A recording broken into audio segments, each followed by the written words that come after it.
got crazy. But yeah, man. I mean, that nigga deserved it, bro. I had to cook him real quick, man. That shit, it is what it Nah, is. understandable. There were some shocking developments in there, though. I wasn't expecting all of that. That was wild, and it's Yeah, cra- bro. that how Go ahead. hypocritical everything is even crazier. That Yeah. was wild. Yeah, no, he's talking all that shit, bro. It's absolutely nuts. Yeah, yeah, Um, no, that was nuts. That so was pretty good you want to expose. cover some news?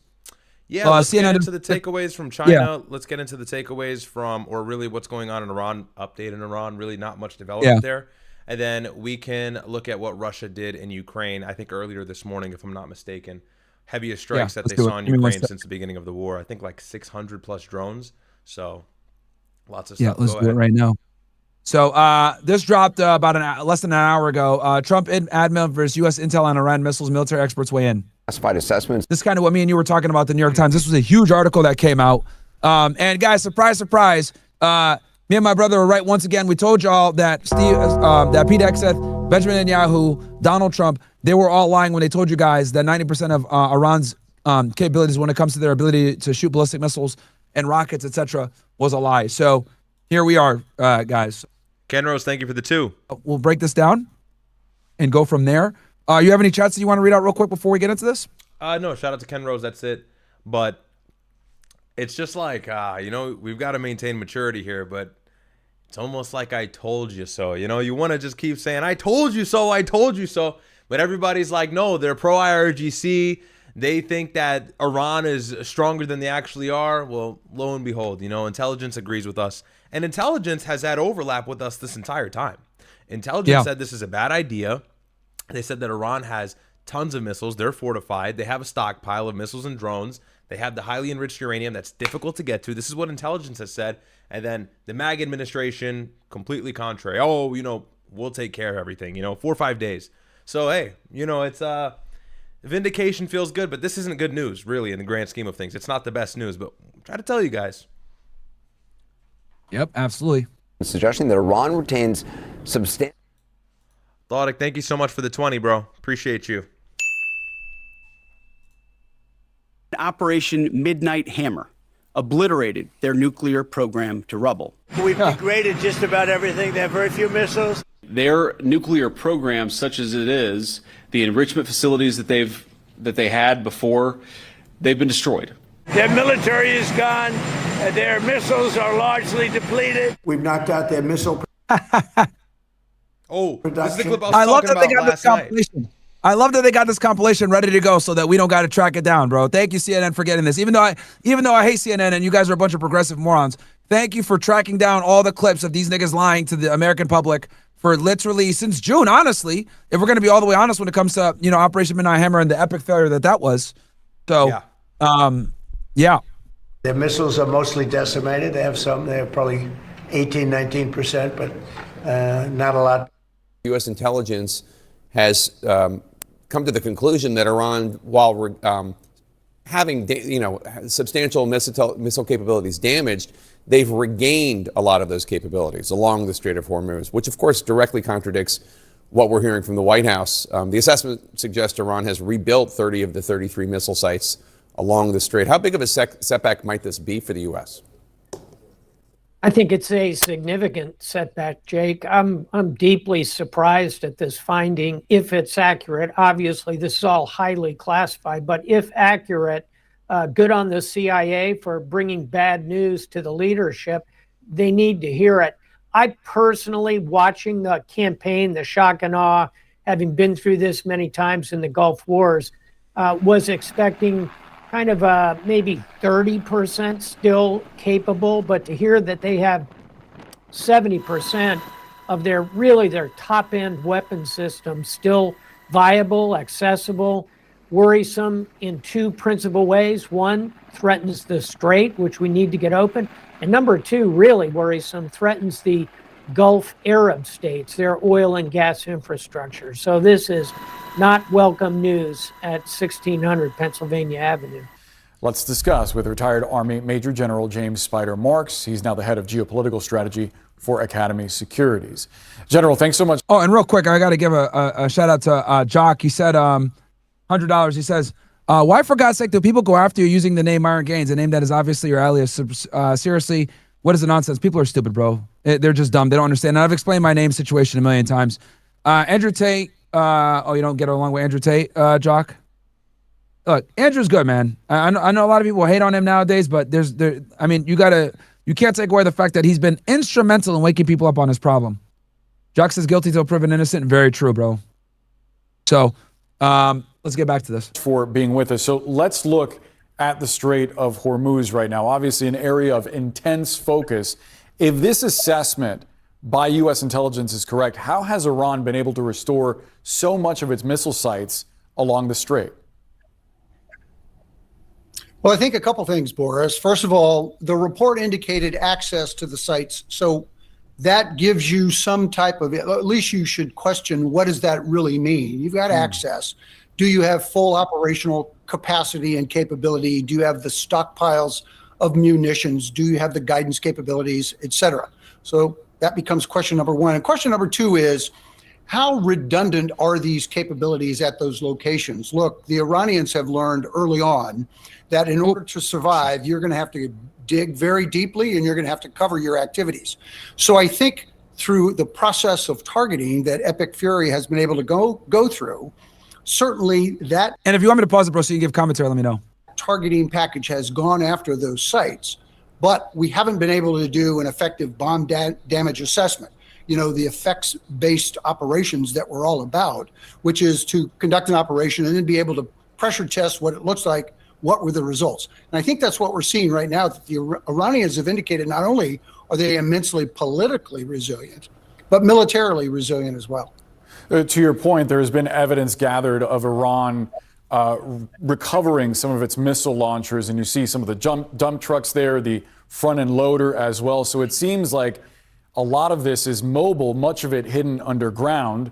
The Times is reporting that Iran retains roughly 70% of its pre-war missile stockpile, including ballistic missiles and cruise missiles. And this is where the foreign minister came in and said that they're at 125% pre-war. You know, I believe, and I'll tell you why. They've had quite a bit of time to get, to get their stockpile back up. And the important thing that you guys need to know is that the Iranians make everything domestically, chat. So when you make everything domestically, your drones and your missiles and everything else like that, well, you obviously can go ahead and easily get your stockpile back up very quickly, especially when you make it domestically. All their stuff is made domestically, despite the fact that they have crippling sanctions. I mean, look, bro, the Iranians are very smart people. They've been able to, oh, my thing froze. They're very smart people. They have high IQ. And they've been able to kind of deal with, this is how they've been able to fight back against the sanctions. Yeah, 100%. And I think 125% is probably closer to accurate. I think it's definitely more than 75%. I think intelligence has a reserved estimate, and whether that's because of the fact that they just don't have the full picture because all this stuff is happening underground, or the fact that they're trying to be conservative, not to scare people. I mean, intelligence is intelligence. They're going to be honest about these things, which is why it's not serving really the agenda or favoring Trump or Marco Rubio or Pete Hegseth's rhetoric. And Iran is very intelligent. Just recently now, I read a couple articles that Iran is fondling with the idea of cutting these submarine internet cables, these fiber optic cables under the water, which is what powers internet. If people don't know, I think a good or a majority, good deal of internet and its responsibility of function across the world actually happens underwater. You have these fiber optic cables that connect every single country. They're called communication cables. Yes. And Iran is now flirting with the idea of using Chinese weaponry to go down, anchor against these cables and pull them up, pull them out of the water, or really just cut them and disrupt them. And they can cut off connection to countries primarily like India is the one that would be antagonized first. And so, that's also something that they're flirting with. And the Strait of Hormuz is their water. That's kind of their backyard. And so maybe they're going to start taxing for other countries having their fiber optic cables running through the Strait of Hormuz. That's going to be something else they'll make money on. And so they're really squeezing all the juice out of the lemon here. They're making sure that this war can be as painful, not only for the United States, but for the world as much as possible. And I saw Patrick Bet-David talking about that, and maybe we can react to it. It's funny that he's talking about that, and he was also like pro-war just like 6 or 7 weeks ago. However, regardless, Iran is still got a couple things up their sleeves that they have not utilized, and that internet route is something that they may try and exercise if the United States, again, launches strikes. Like if they launch strikes, we've got the Gulf countries, we've got the Strait of Hormuz to worry about, we've got U.S. casualties to worry about if we operate this ground element, as well as now the internet situation with these fiber optic cables underground in the water. And I think like every mile is around $450,000, $500,000 to build or construct, and a lot of these cables belong to the big tech companies like Facebook, Meta, and others. So it's a concerning reality that can effectuate in maybe the next few weeks if the United States resumes strikes. And Iran has showed they don't have any real red lines, right? They're just ready to do whatever they need to do if it means this is an existential threat for them. Like this is for their existence. So there's no doubt that's definitely not off the table. Absolutely. And for them, they have nothing to lose. That's the other thing people got to understand is like they have nothing to lose at this point. No, they have nothing to lose. Yeah. Obviously, that means that as we look at the range that Iran is capable of reaching, there is still an enormous threat that it poses in the region. Yeah, it does, and it will. We have to be very clear-eyed about what the effects are of this operation. As we've indicated, the Iranians have been able to resist the onslaught of Epic Fury, and let's be frank, that has been immensely well executed. But any nation that is relying on its definition of now, because here's the thing too, also. So guys, let me be clear about this. Operation Epic Fury, from a military standpoint, was executed very well, right? Very few casualties, if we're going to talk about that. We're talking about 13 casualties. I think there's actually more. But in the grand scheme of things, when it comes to war, when it comes to the ability to, utilize all the resources we have and, bomb them into an oblivion, sure, they were able to do that. But you guys got to understand that war is done when war is conducted when diplomacy is no longer really a viable option. And you must understand that the whole purpose of war is to push your political will upon another group of people by force, right? If you can't handle it with diplomacy, hey, we want X, Y, Z. They say no, pound sand, then you go to war, right? If you're not able to get what you want via the war, even if you destroy them militarily, well, that's not really a W, especially in modern day warfare. Go ahead, Riyadh, you have something? No, I just got a huge super chat. So Don DeMarco for you, Prince Slime, sent $500. And he says, maybe we can open up the phone line. Thank you so much, my friend. He says, hey, could you guys have me on the show for 5 minutes? I have some good talking points about the war never heard before. Look, man, I really appreciate the super chat. I don't know, maybe we did a call-in show last night. So I wish you were here last night because we spoke to everybody calling in for for literally like 2 or 3 hours. It was in the middle of the night, granted. But you know what, man? If we don't have time tonight, I'm going to bookmark that. I'm going to make sure you can call in and get the chance to share a conversation for an extended period of time, whatever you want to talk about. Unless we were doing it tonight, but I don't know what you wanted to do because I know Brett's like handling that and everything like that. Yeah, no, I don't know if we'll do it tonight. And I know you probably can't. I know you're tired as fuck, bro. You didn't sleep at all, and you worked all last night, so I won't even hold you on here too long. It's okay. We're grinding. Here, Prince Lime, I'll go ahead and get your stuff, and then we'll figure that out and set it up from there. Thank you so much for the big super chat, Don DeMarco, for you again. Appreciate it, bro. Thank you so much. You were saying though, go ahead, because you were making some great points. I was just saying, so what I was trying to explain to everybody is like, it's important to understand that when you're going to war to achieve, strategic goals. And if you're not able to achieve those strategic goals militarily, well, it's kind of an L because you've expended an enormous amount of resources, lost soldiers' lives, etc. The whole goal to go to war is to get a strategic W. So if you're fighting a military that's significantly weaker than you, like the Iranian military is, and you're not able to get your strategic goals, well, that's effectively an L. And another reason why I would say that it's an L is because Marco Rubio literally said the other day that we're trying to get the Strait of Hormuz open. Effectively, they want pre-war conditions to come back. The country that is, or the side that's trying to get pre-war conditions back, typically is the losing side. So you can win militarily, but still lose strategically.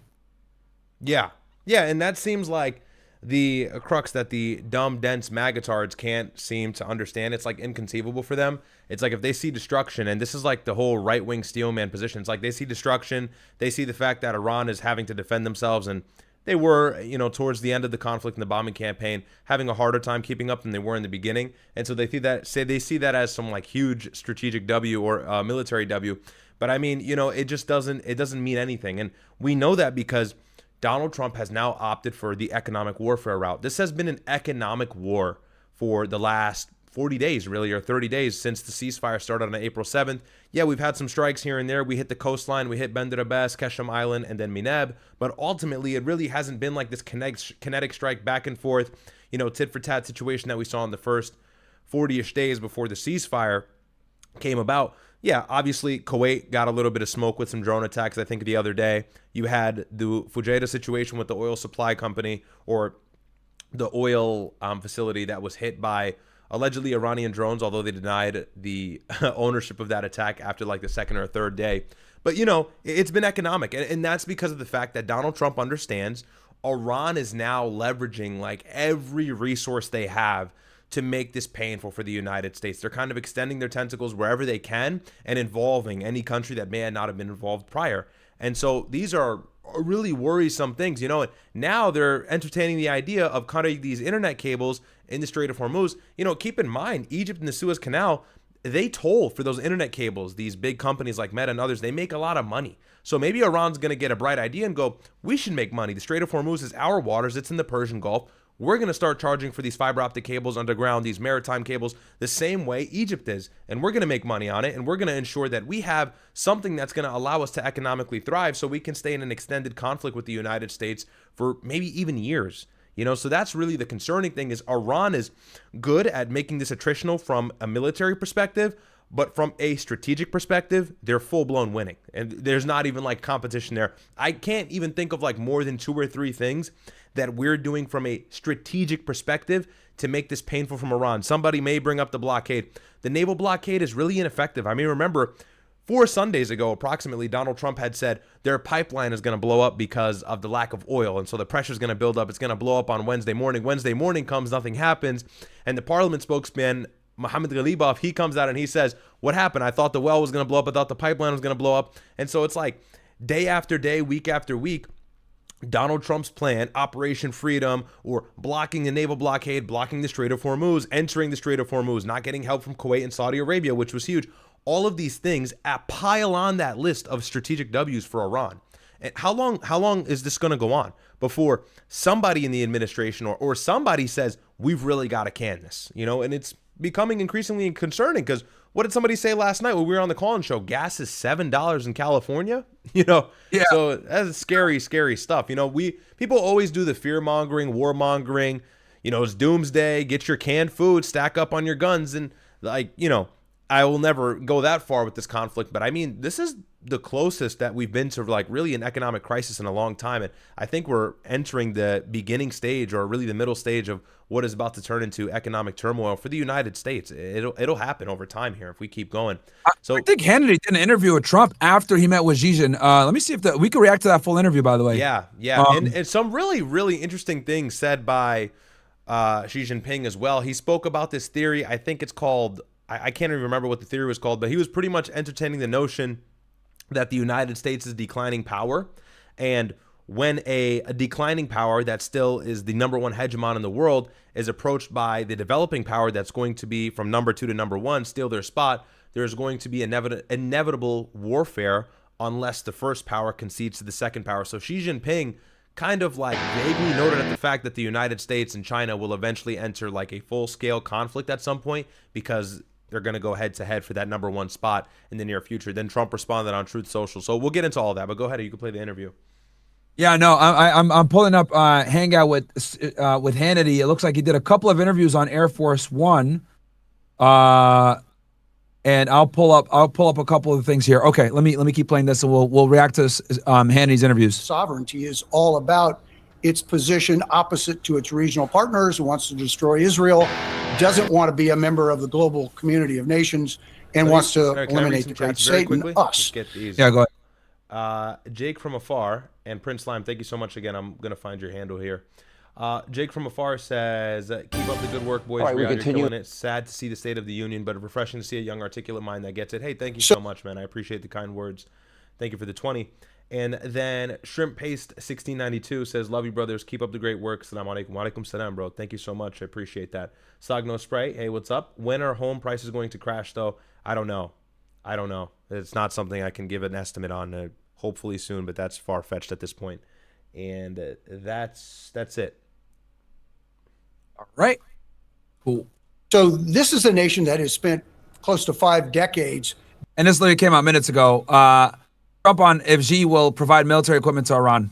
We'll cover that next. Digging deep, creating redundancy. And what we see now is a lack of command and control, that operational command and control, where these units that have the missiles, that have the drones, they've got the capability to operate within what's known as commander's intent, kind of a mission, a broad mission statement.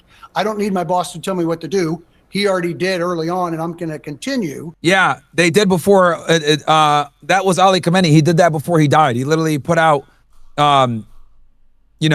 what needs to be done if he was to be assassinated, and they're going through it now. This is why this whole concept of like assassinating people is not going to help. Now, Iranians practice something called the Mosaic Defense, which the Mosaic Defense, guys, is basically a defense structure where you have what's called second strike capability. Second strike capability is the ability to attack even if your government is decapitated. They learned this from watching Saddam Hussein get toppled because he had a top-heavy government where everything had to go through him. What they did, they said, look, we're going to have a decentralized military where if a triggering event happens, we will already have predetermined targets, predetermined leadership. What is it? Is it 39 provinces in Iran, if I'm not mistaken? Yeah. 39? There's 39 provinces in Iran with their own sections of the IRGC, okay? And the IRGC is a completely different part of the government, chat. They don't answer to anyone else except for the supreme leader. So 31, he already had 31. 31. So they already had their instructions put in place, right, to bomb certain locations. And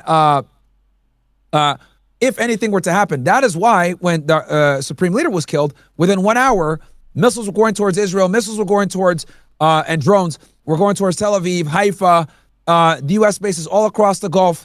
So they don't need a leader in place to be able to attack. And that's what's going on here. So this whole concept of like assassinating people and thinking that, oh yeah, we kill Ali Khamenei and the top 50 people in the military, it means absolutely nothing, because the Iranians have already created a military literally to have that second straight capability that I told you guys about before. Unless I hear something different. Guess what? I'm not going to hear anything different because my command and control network has gone away.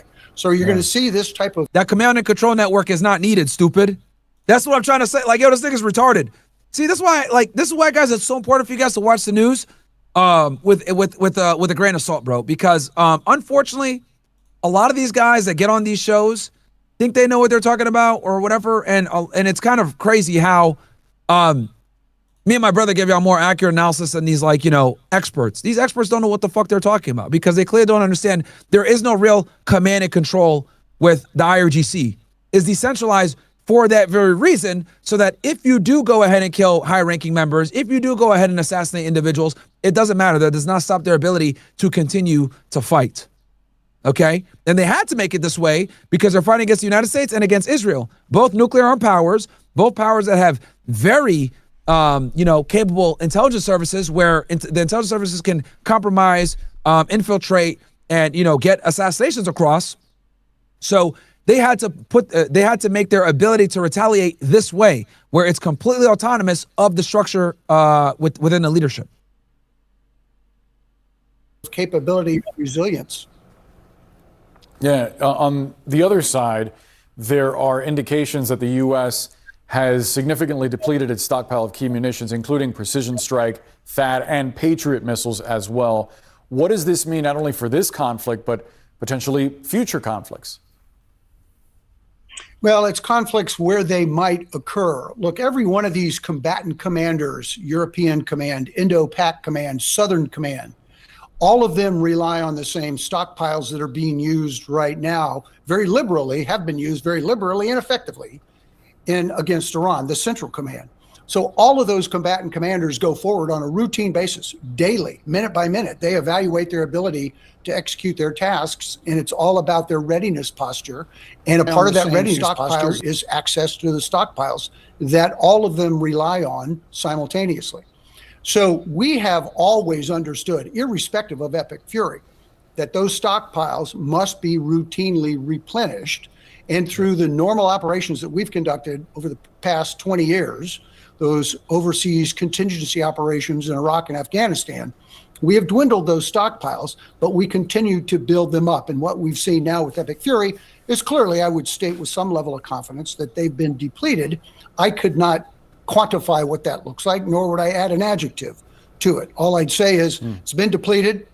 There has to be a legitimate effort across the board to make sure that we reach that level, that minimum essential level to operate along those tasks. So it's not surprising at all that we're probably at a level that bears some significant consideration of making this a priority moving forward. Yeah, Major General James Spider Marks, thanks so much for joining us. Some perspective now. Joining us is CNN national security analyst Alex Politzis. So what do you make of the administration's claims? Obliterated, degraded everything, military gone, missiles mostly depleted. If Iran retains the ability to resume full-scale military strikes, I mean, do you think we've knocked out their facilities as much as the administration is saying? It sounds like some of it actually may have been recovered as well. So some of the entrances to the tunnels to underground facilities and caves or things of that nature had been struck. That's one thing. The Iranians as well. have been able to dig some of that and get access to things that were buried. Another thing, and I've been saying this extended ceasefire is really hurting us. Like, stopping, I don't know if it was as smart, but at the same time, you've got the liability of the Gulf nations always getting struck as a result of us striking them. I think that was the main motivation for pausing the conflict. However, pausing the conflict has now introduced arguably a larger issue, which is the fact that Iran has so much time to clear out the rubble from the entrances that we bombed in order to make it difficult for them to access these underground facilities where the missiles are, where the drones are.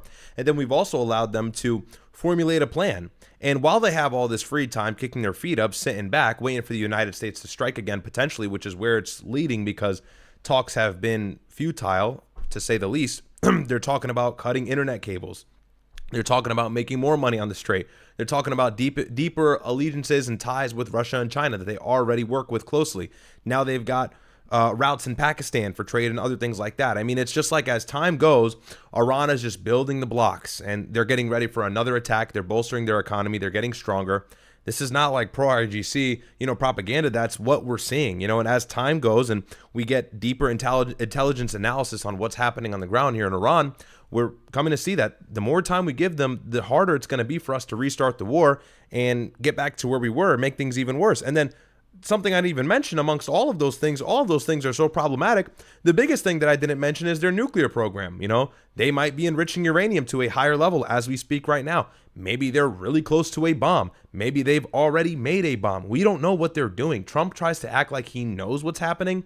All of this stuff is underground. If they don't know what's going on with the missile system because the spokespeople are saying one thing in Iran, our intelligence is saying another, well then probably the same thing is true for the nuclear program as well. Who knows what they've got going on. So the longer this ceasefire drags on, man, the worse it's actually for the United States in regards to reaching our goals, which is like no nukes, no missiles. Like that's exactly what they're building on. Yeah, I mean, for them, time is on their side and it's not on our side. That's really what it comes down to. Time is not on our side. Time is on theirs. They can weather the storm when it comes to a blockade or sanctions. They've been sanctioned for 50 years, dude. So for them, it doesn't really matter. They've already found ways to get around it, whether it's, shadow fleets or getting support via the Caspian Sea. They figured out, ways to kind of get around this crap. We haven't. And Trump has a midterms that's literally around the corner, that's breathing down his neck, and he knows this. And even with the missiles, it's a question of how many launchers they have left, right? So if they've got 6,000 to 8,000 missiles, but they've only got a couple hundred launchers, that's a strategic choke point. But it's clear the Iranians have been able to recover since then. And also, I mean, when speaking to Central Command and asking about battle damage assessments, even in the beginning they said, look, it's very difficult for us to get there. It's going to take a little time for us to figure this out. So I think there's been a little clarity after action there. I think the Iranians have recovered some, but it is quite clear that they retain substantive military capabilities at this point. So would Central Command have anticipated this? I mean, and it's kind of crazy because, in the beginning of the war, they were like, yo, we've destroyed them. The Navy is is in the sea. The Air Force is gone. They're, they have no more missile capabilities. I remember the Israelis were saying, like Netanyahu or somebody from the Israeli government was saying they only have 100 launchers left. Like, bruh, such cap. The Iranians could dig out. And it was cap because they were saying that so early on. It was like on the fourth and fifth day. the Pentagon or Pete Hegseth really was saying, we destroyed this much missile launchers, we did this, we did that. And then, they were working hard at it, but he was clearly overextending the actual accomplishments of the United States military. And then now we're getting the truth. And that's what always happens. After time, we actually see what really happened. And who knows, in the next 2 or 3 months, it may even become worse, so. And just so you guys know, the reason for this is because this war is wildly unpopular, okay? Like, even amongst people in the Republican Party, this war is very, very unpopular. The only people that really like this war are Zionists and MAGA-tards. Like, these are the only people that are still, like, cheering this war on, dude. It's Senators so are starting to flip. They're starting to be against the war. So it's a matter of time, really. It is a matter of time until everybody turns their back on the administration. Absolutely. Well, I mean, the fact that the campaign stopped when it did was also a political decision, right? So I don't think that they anticipated, that potentially, I mean, obviously as reality, it could have happened, but in terms of the timing, when it happened, what would be left, how long that would last, would the Iranians have the ability to dig out? Those are all factors that wouldn't have been really weighed into military planning, but they're a reality of the battlefield at the moment. Do you think President Trump is going to ask China for help regarding the Strait of Hormuz? I mean, actually sort of having them be the power broker over the... That's not a bad question. But honestly, I don't even think the Iranians would listen to China like that if they try to tell them anything. Like, no one can really tell Iran anything because this is an existential war, bro. Like, kind of like we told Ukraine, like, yo, we're not going to support y'all ninjas. You guys got to like give up or whatever. Like when Trump tried to fight Zelensky, if you remember February 2025, when they had that epic fight in the White House, like Iran has way more capability than Ukraine does, right? And it has more leverage than Ukraine does. So like, why would they, like China's not going to tell them what they can do? Because I would argue Ukraine is still running the fight and we support them way more than more. China supports Iran. Oh, so 100%. It's like, we're giving them our best stuff. The argument has been from the Ukrainian side recently that they have these new technologically complex drones that are going to override the Russians and make it difficult for their invasion. And we're going to draw back how much land they've actually captured so far. And I will admit, in the last year, Russia's been back and forth. They've been on and off. It seems like they're now restarting their, who knows what number it is now, their bombing campaign. But it's slow. And I think they're chopping the wood slowly, intentionally. That's kind of the idea in Russia. And now, allegedly, the populace in Russia is becoming frustrated about how slow it's been, despite the fact that they are winning effectively. But yeah, we've given Ukraine so much advanced weaponry. We've spent way too much money on that conflict. In regards to China and Iran, China gives them a couple missiles there, some satellite. I mean, this is bullshit for China. China's just like, yeah, here, nigga, like take this bullshit. This should do the job. And the Iranians operate from such a position of like disadvantage that for them, any piece of technology, any piece of weaponry already adds to their like large stockpile. So for them, it just couples in nicely. This maybe is why that surface-to-air missile hit the F-15. Maybe it was Chinese radar. So they've got the missiles, they've got all the good stuff. They just need maybe a little satellite there, maybe a little Russian intelligence there, and it makes it very difficult. It proves a difficult deal. To make it simple for you guys, in other words, the Iranians are far more autonomous than the Ukrainians are. So, in other words, the Ukrainians need us way more than the Iranians need the Chinese, and the Ukrainians have not been giving up on the war. So you think the Iranians are going to give up? Fuck no, bro. Yeah. And they need less help from China than Ukraine needs from us. So what do you think is going to happen? China can't tell them nothing, dude. Like they just can't. And China knows in the back of their mind. What's that? No, that's what Trump is probably begging him to do. But go ahead. Yeah, no, I was going to say, like, and the other thing, too, is, like, at the end of the day, like, China knows that a big part of the reason why Trump did this war is this is what I think Trump's grand plan was here, okay? The grand plan was this. January, topple the Venezuelan government, take control of the oil, take control of the energy that China had just been investing in and was getting a significant amount of the energy from. Boom, right? Then, February, topple the Iranian government, get it done in 96 hours, hope that people are going to go ahead and topple the government and take control of the energy. Spin it back, go back to the South America, take over Cuba. Cuba would be crippled by then after about 1 month of no energy from Venezuela, from Maduro being kidnapped, and then finally go to China at the end of March with a lot of leverage of taking over Cuba, Venezuela, and Iran's energy resources, taking over Cuba and then taking Venezuelan and Iranian energy, and coming to Xi Jinping from the position of, we control a majority of the oil, we want to strike some kind of deal. That's what I think Trump was trying to do, because if you guys remember, this summit meeting was supposed to happen at the end of March into early April. It didn't. He had to push it back until May because Iranian war, he did not anticipate it would take this long. But he was hoping to have all of this done, have his ducks all in a row, and then go to China in a position of power by controlling Iran and Venezuela, which were responsible for getting China a significant amount of cheap oil, cheap energy. Because remember, Venezuela and Iran were both suffering from crippling fucking sanctions. And the only person that was really buying their oil, or a majority of their oil, both countries, was China, and buying a significant amount of it at a discounted rate. So Trump going there, controlling the oil that they used to be able to get at a cheap price, would have been a huge, advantage from him from a leverage / geopolitical, discussion talk. But he didn't have that. He doesn't have that. That's why he kept pushing the summit back, chat. That was his goal originally, and it failed. Yeah. So yeah, and Marco Rubio has just sat down and done some interviews, I think ahead or right after the summit. And this is kind of like the concern with this administration is China. China's been a big focus, which is why they've done all of these things. But Marco Rubio was saying it's obvious China's rushing to be the #1 global superpower. And you can see he's careful with his rhetoric and his speech. He doesn't want to say we're trying to stop them, but he gives the most political circumvented answer of saying we're trying to stop them. You know what I mean? And they did sanction him. Yeah, he had to change his name, right? That's it. Yeah, I think what happened was they on like his travel documents or whatever into China, they had to change his last name or change the spelling on it a little bit. That's hilarious. So he would be like him. That's yeah, because he hilarious. said some shit about. There's a couple things that China is very sensitive about, and one of them is like their human rights violations. So they get really mad about that. That's actually what got the mayor out of California jammed up, is that she sent out like a message at the direction of some PRC, agent operative, saying that China was not involved in some human rights violations. And she put it like on a website or some shit like that. And that's what ended up getting her charged. So China is super sensitive and gets mad whenever you mention certain things. And look, let's be honest here. China, guys, it's a communist country. They run on propaganda. There's a reason why the Tank Man picture to this day, and I think it's Tiananmen Square, if I'm not mistaken. If you guys know what I'm talking about, this picture right here. Great, because This picture right here, chat. Look at this shit, bro. If I go Tank Man.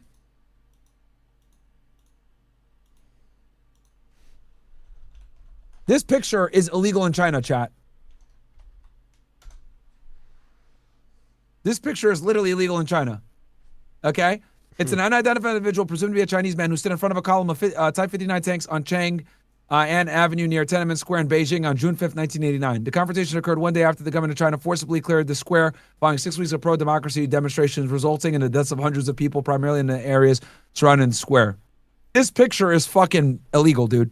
You will go to jail for even having this. That's crazy. So, yeah, bro. Yeah, China has a tight, you know what I mean? Niggas know how to run the propaganda mill properly. You know what I mean? But the point I'm trying to make is that where was I going with this? I was going to tell you guys something. Damn, I lost my train of thought. What was I forgot what I was saying before. What was I saying before that, Riyadh? Their propaganda. You were talking about the United States scrambling for the power. We were speaking about Rubio, Hannity, something along those lines. Oh, yeah. Sorry. Yeah, Marco Rubio got jammed up. Thank you. Marco Rubio, China didn't like him because he had made comments about their human rights violations, and China doesn't like that.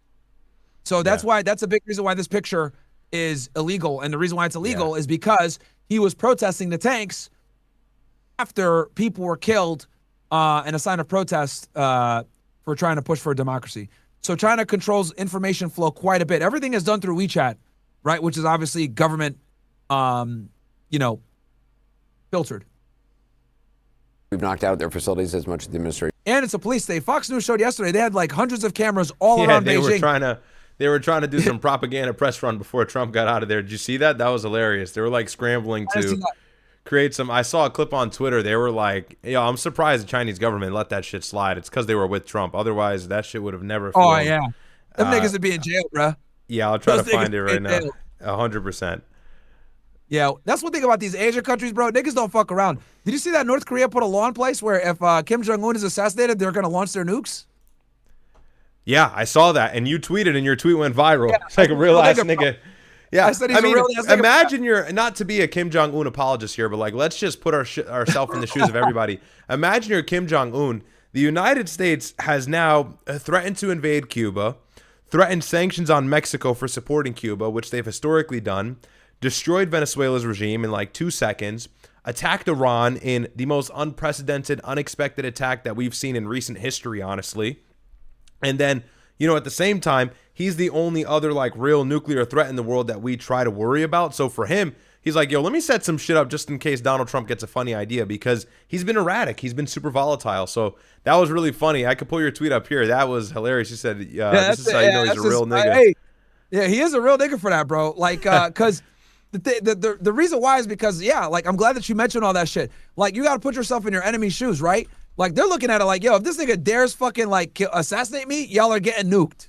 Yeah, it's a like, statement. You better not fucking try it. Like, it's a statement, like, because you saw what they did to Ali Khamenei, bro. Yeah. So he's like, yo, if y'all assassinate me, bro, y'all niggas are. And here's the thing with Korea. Here it goes right here. So, and I got to double check and make sure this shit is real, but I think it's real. Just North Korea updates the constitution to automatically launch nuclear strike if Kim Jong-un is assassinated. Like, yo, what? Hold on, it's blocked on my end. Maybe you have it on a different screen. Oh, hold on. Is it not there? What the fuck? No, I don't know. Maybe just turn the screen share off and turn it back on. Yeah, I'll turn it back on right now. Bro, that shit had me fucking dead, dude. Hold on. Like, you gotta respect it, bro. You're like, yo, what? Realest nigga on earth. 1.7 billion views. Let's go. That's hilarious. Yeah. I mean, no, Bricks News, it's probably true. I don't think they typically lie about big headlines like that. But yeah, it's like, you know, all the granular details, they're a little bit wrong, but the big news, they're pretty good. Yeah, it makes sense. And I'm not going to lie, like, you know, not to sound crazy, like, you know, these dictators and authoritarians, they have aura sometimes, you know, so they set up these policies to ensure the United States doesn't try and infest this, like, you know, policeman state, democratic control ideology into the nation, which is what we've been trying to do in the Middle East for like 20-something plus years. Yeah, I thought that was very funny. But do you have the Rubio Hannity interview ready? I have it queued up as well. Yeah. If you want to share it, it's up to you. Not Marco Rubio. I got the other one. I got the one with Trump on China. Let's do both. So Let's do both. These are both going to be really good. Yeah. Yeah, go ahead. You share it. Yes, and I double checked, bro. Yes, it's according to North Korea's own nuclear policy law. So North Korea has officially codified a dead man switch or automatic retaliation policy in its nuclear doctrine. The key provision from the 2022 law on the policy of the nuclear forces reportedly, in the case of command and control system over the state nuclear forces is placed in danger owing an attack to hostile force, a nuclear strike shall be launched automatically and immediately. So this applies if Kim Jong-un is killed, incapacitated, or if the leadership command system is under and or judged to be attacked. Bro, see that, and that's the thing. Like, look, it's all about deterrence, man. I mean, like, yo, Donald Trump said, "Oh, I got a red button too, and mine works." What did Donald Trump do after? He went to fucking North Korea, bro. You know what I mean? Like Trump respects other people that have power. This is why he respects Xi Jinping. This is why he respects Vladimir Putin. This is why he respects Kim Jong-un. Don't forget. Look, guys, people will be forgetting that. Let me show y'all this shit real quick. Kim Jong-un. Trump. People will be forgetting that, like, Trump met this nigga, bro. Like, hold on, let me see. Look, this is a historic moment right here. Let me share this with y'all real quick. First president to do it. He crossed the border right in front of him. And this all came after they argued with each other about nuclear weapons. Trump respects power. I ain't gonna lie, this was a very, like, this is gonna go down in history. Like, yeah. This, I was shocked when this actually happened. It's pretty oriful, I'm not gonna lie.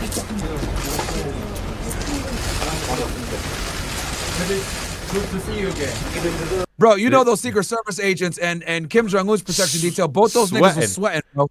Yeah, sweating. Well, you know what it probably is?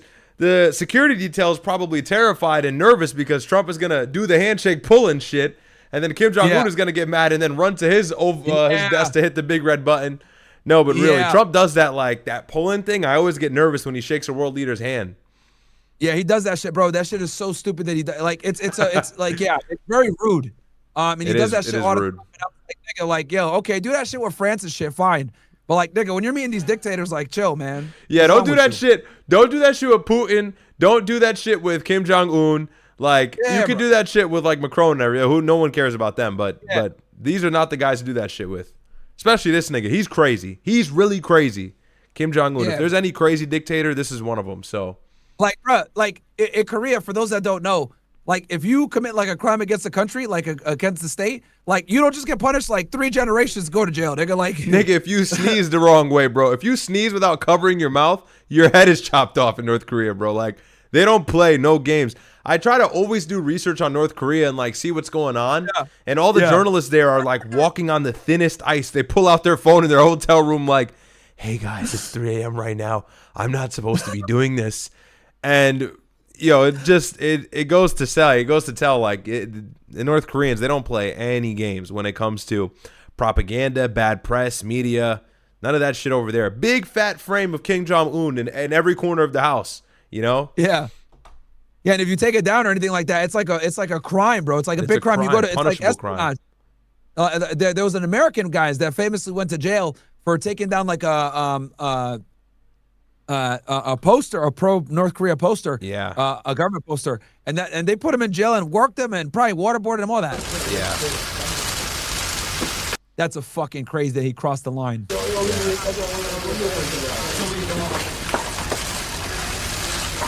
Oh, you saw that? Kim Jong-un walked into him, so he wouldn't pull him. You saw that? Yeah, Look. that's what they do. Look. Boom, and he walks in. Yeah, you get very close.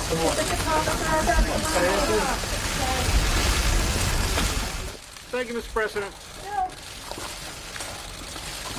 And just so you guys know, North Korea does have intercontinental ballistic missiles, bro, with nuclear capabilities. That's why we don't fuck with these niggas, bro. And, I hate to say it, but that's the only way that you're going to ensure that you don't get attacked. Mm-hmm. That's the thing. Iran poses no threat to the United States or really the U.S. soil. Like, because they just don't have intercontinentals, They're not even really that North close. Korea, I don't think they're even close to even getting those. North Korea is far more capable when it comes to making things painful for the U.S. They could hit us domestically easily, So that's like the scary part about North Korea, and they're crazier. I just had a super chat I forgot to read. Katchima says, W Breakdown, W Dynamic Duo. Thank you so much. Appreciate the 10. Sorry, I didn't see that just until now. But yeah, I've always thought like Kim Jong-un is like the most entertaining world leader, and he just makes me laugh. Like I'd be like, but no, I didn't know you do that too, Riyadh. Yeah, I'd be randomly researching North Korea shit. Like I'd be always researching. I always try to see. I mean, stuff like that really intrigues me. Like I always am intrigued by these countries that operate differently, but you just can't get the most information with North Korea. The most you get is like that one lady who escaped the country and is always on Joe Rogan. What's her name? But like the things she says, I feel like are just fabricated. So I don't even know if what she's saying is true. Oh, the chick that escaped. Forgot her name. Yeah. Someone Yeah. She's like some chick. Yeah, she's some chick that like escaped North Korea and shit like that. Yeah, I know what you're talking about. President Trump has just walked across the demarcation line that made that's crazy, crossing that demarcation line. him the first U.S. president to visit our country. I just want to say that this is my honor. And to be honest, he'll probably be the only one. Because people forget that Barack Obama was very harsh on North Korea. Barack Obama was extremely hawkish on North Korea. So this is why this was so historic. Yeah. Well, Trump definitely. I'm not mistaken, wasn't Kim Jong-un testing, doing nuclear testing during Obama's administration, Riyadh? I believe he was. I believe he was, and that's why Obama got so upset. Yeah, I'll double check. But go ahead. You were going to say something. No, Trump is just very good at least in his first term, he was good at building relations with these foreign countries that we had no ties to or that were direct adversaries of us or ones that we were even in somewhat of a vague shadow or cold war with. So, he did a really good job of that, and you got to give him credit. His first term was so much better than his second. I'm fact checking it right now. Chat, you guys gonna notice more that like when me and my brother are talking, I'll just fact check shit because I don't like not being accurate. So let's see here. I'll keep playing this while I Really expect it. We were in Japan for the G20. We came over and I said, hey, I'm over here. I want to call up to Chairman Kim. And we got to meet, and stepping across that line was a great honor. A lot of progress has been made. A lot of friendships have been made, and this has been in particular a great friendship. So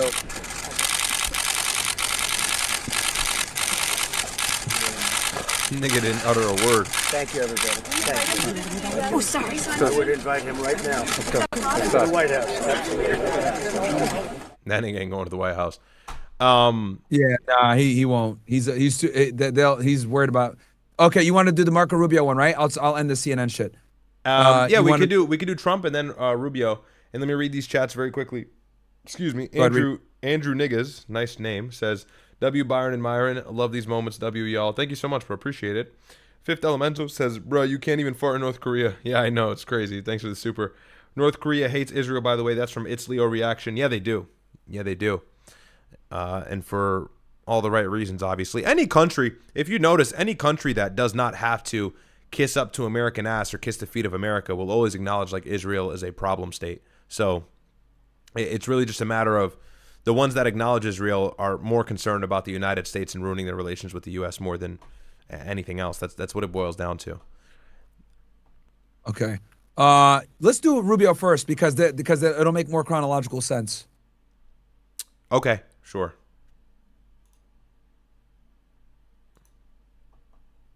Secretary of State Marco Rubio, here we are on board Air Force One. We're headed to China.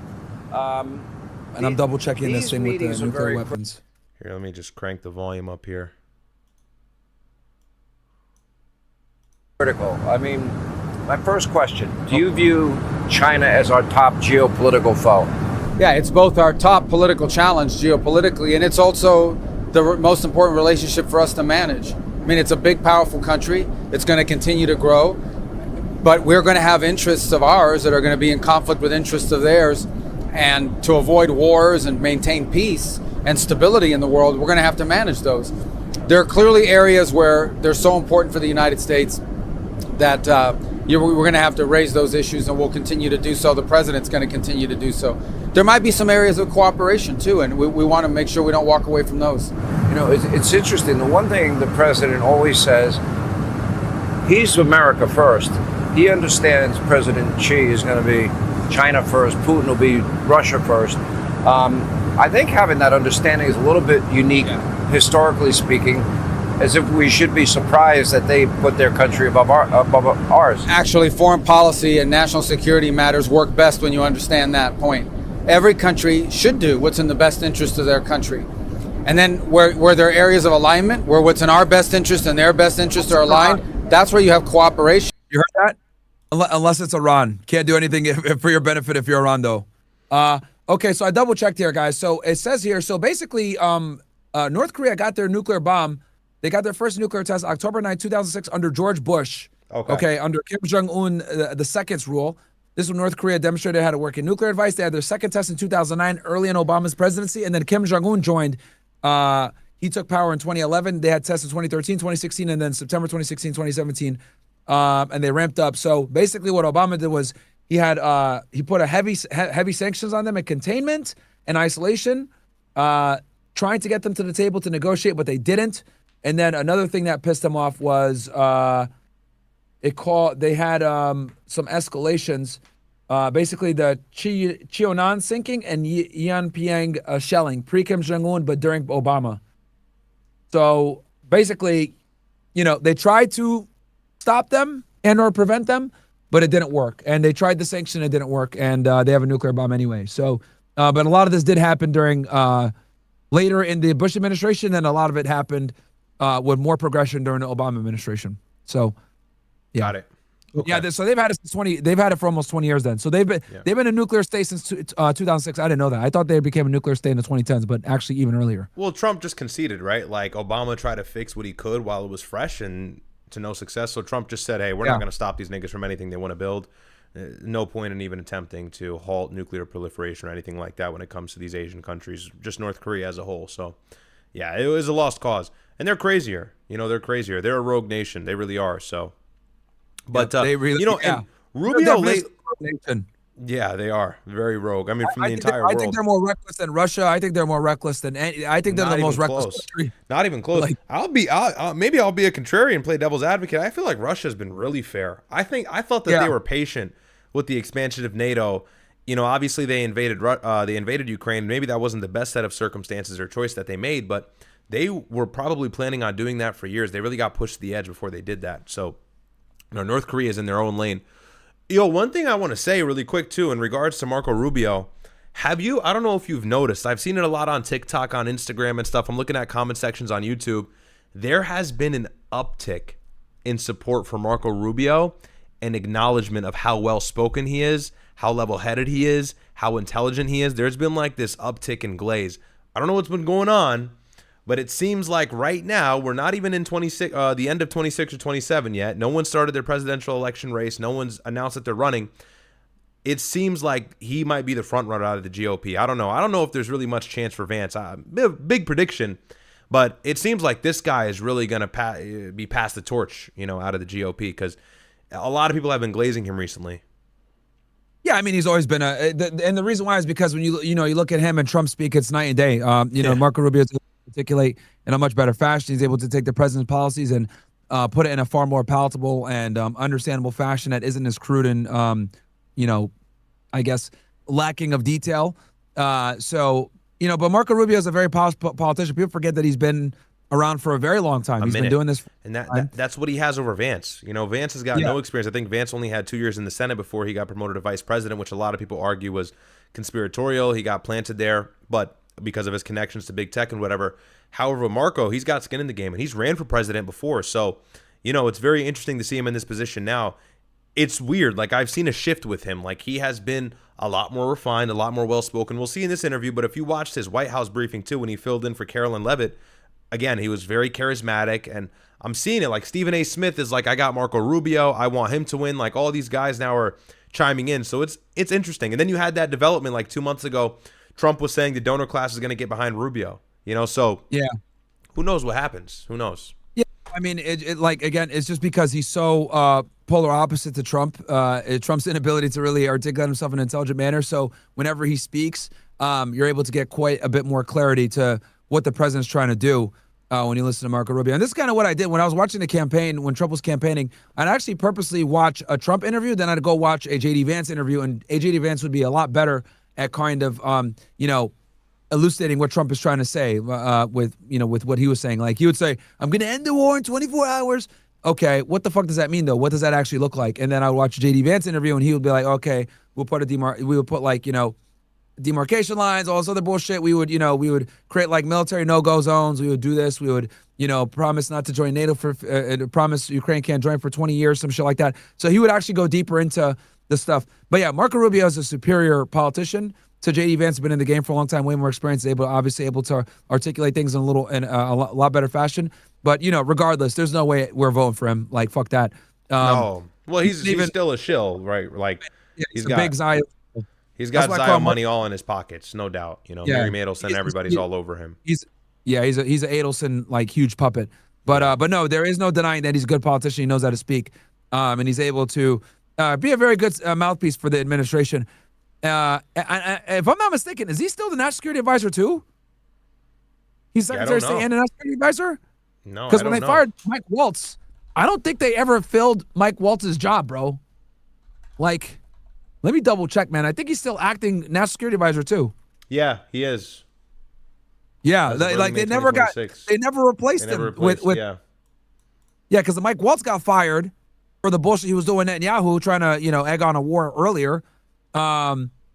Right, in the whole Signalgate situation with Pete Hegseth. But yeah, like, Rubio's been doing two jobs, I guess, because I'll be honest, he hasn't really been a Secretary of State as much as he should be. Like, he should be the one talking to the Iranians, not the fucking Witkoff and dumbass Jared Kushner. Like, what's going on here? Yeah, and that would be a lot more fruitful.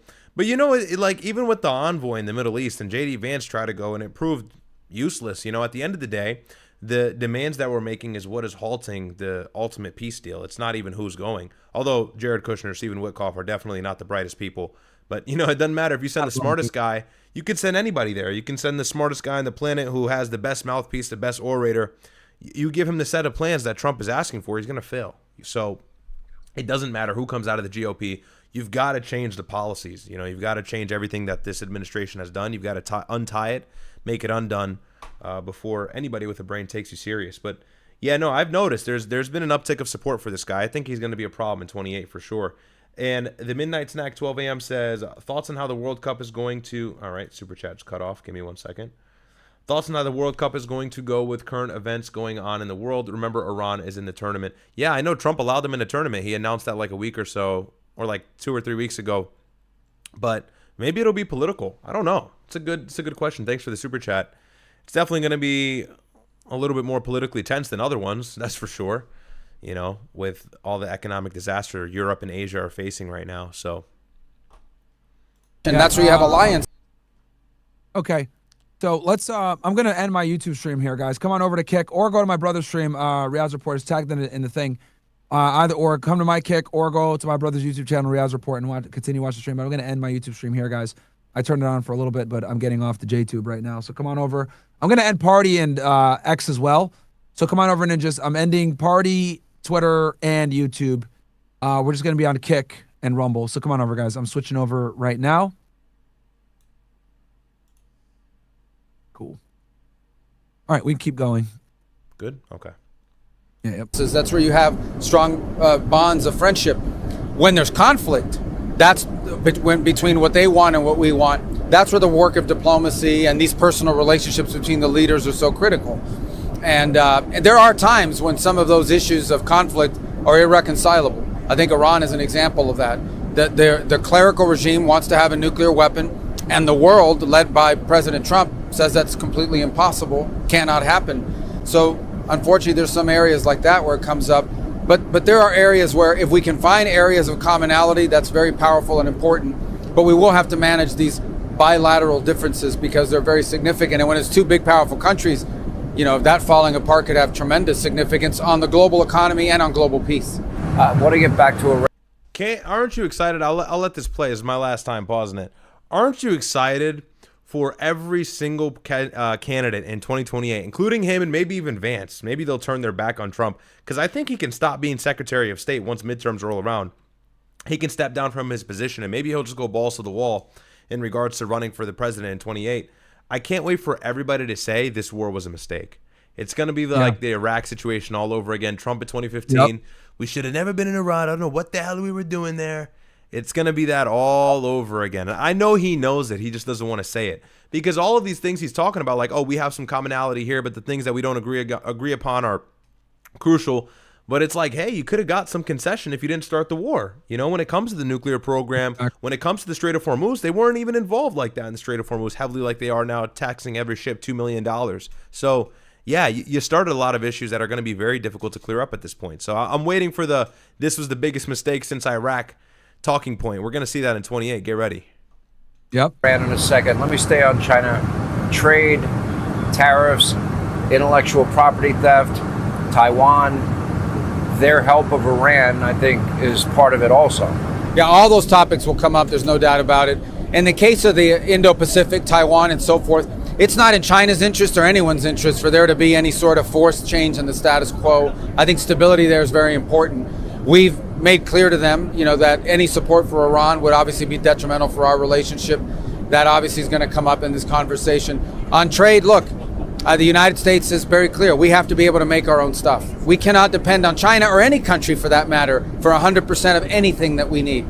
When you depend on any other country for 100% of what you need, you're very vulnerable. Likewise, China wants the world to be dependent on them for 100% because it gives them strength and leverage. So that's a perfect example of an area in which our interests are not aligned. But the president's very committed to bringing back factories, bringing back industrial capacity in the United States, and diversifying. And that's part of the reason why he probably brought all of those CEOs alongside with him for this China summit. He's trying to insert this plan in some sort of way and offer lull Xi Jinping into some sort of lucrative deal that benefits the United States. And this is couples along with the tariffs and everything else Trump has done historically to kind of suppress the ability China has because they have so much manpower. They have bodies. They have labor, and that's something we just can't keep up with. So, where we get our rare earths, our critical minerals, our supply chains. President Trump has described President Xi to me in interviews as stoic, all business, no niceties in that sense, although there will be a state dinner.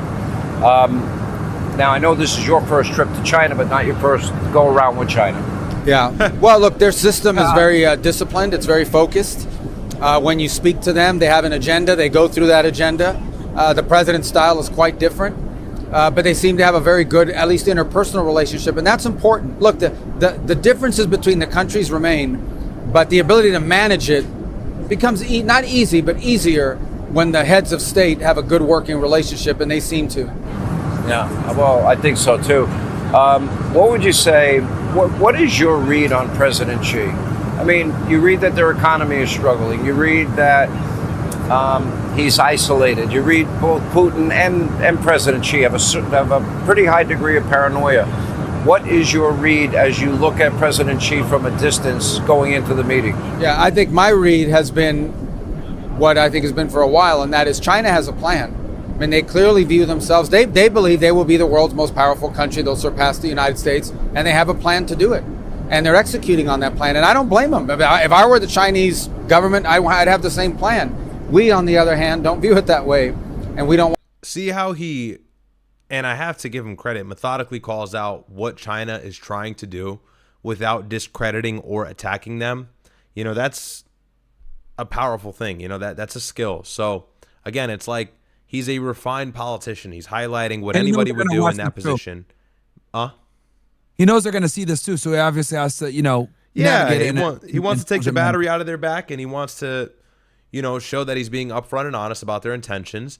And he's pretty much saying in the simplest terms, I don't like what you guys are trying to do, but I get it. So want to see anything we're not trying to constrain China, but their rise cannot come we are at our expense. Their rise cannot come at our fall. So there's an area where we're just going to have a difference of opinion, but it's inevitable. Their rise must come at our expense. We're like the biggest fork in the road for China. In order for them to grow and thrive economically the way they probably dream of, the United States is actually in the way. My view of them and of the government in China is they're very confident. They have a plan, and they're trying to execute on that plan, which is fine. I understand that from a nation-state perspective, but when that plan is in conflict with the national interest of the United States, we need to do what's right for the United States. And that'll come up on this trip, but more importantly, that'll be a feature of this relationship for a long time. If you had, it's kind of hard, it's not a fair question to ask, but if you had a goal coming out of this summit, because this is a big deal, that you're going, that the president is going, the Secretary of Defense is on this plane, and so many others, and every top business leader in America is going on this trip. It's kind of crazy.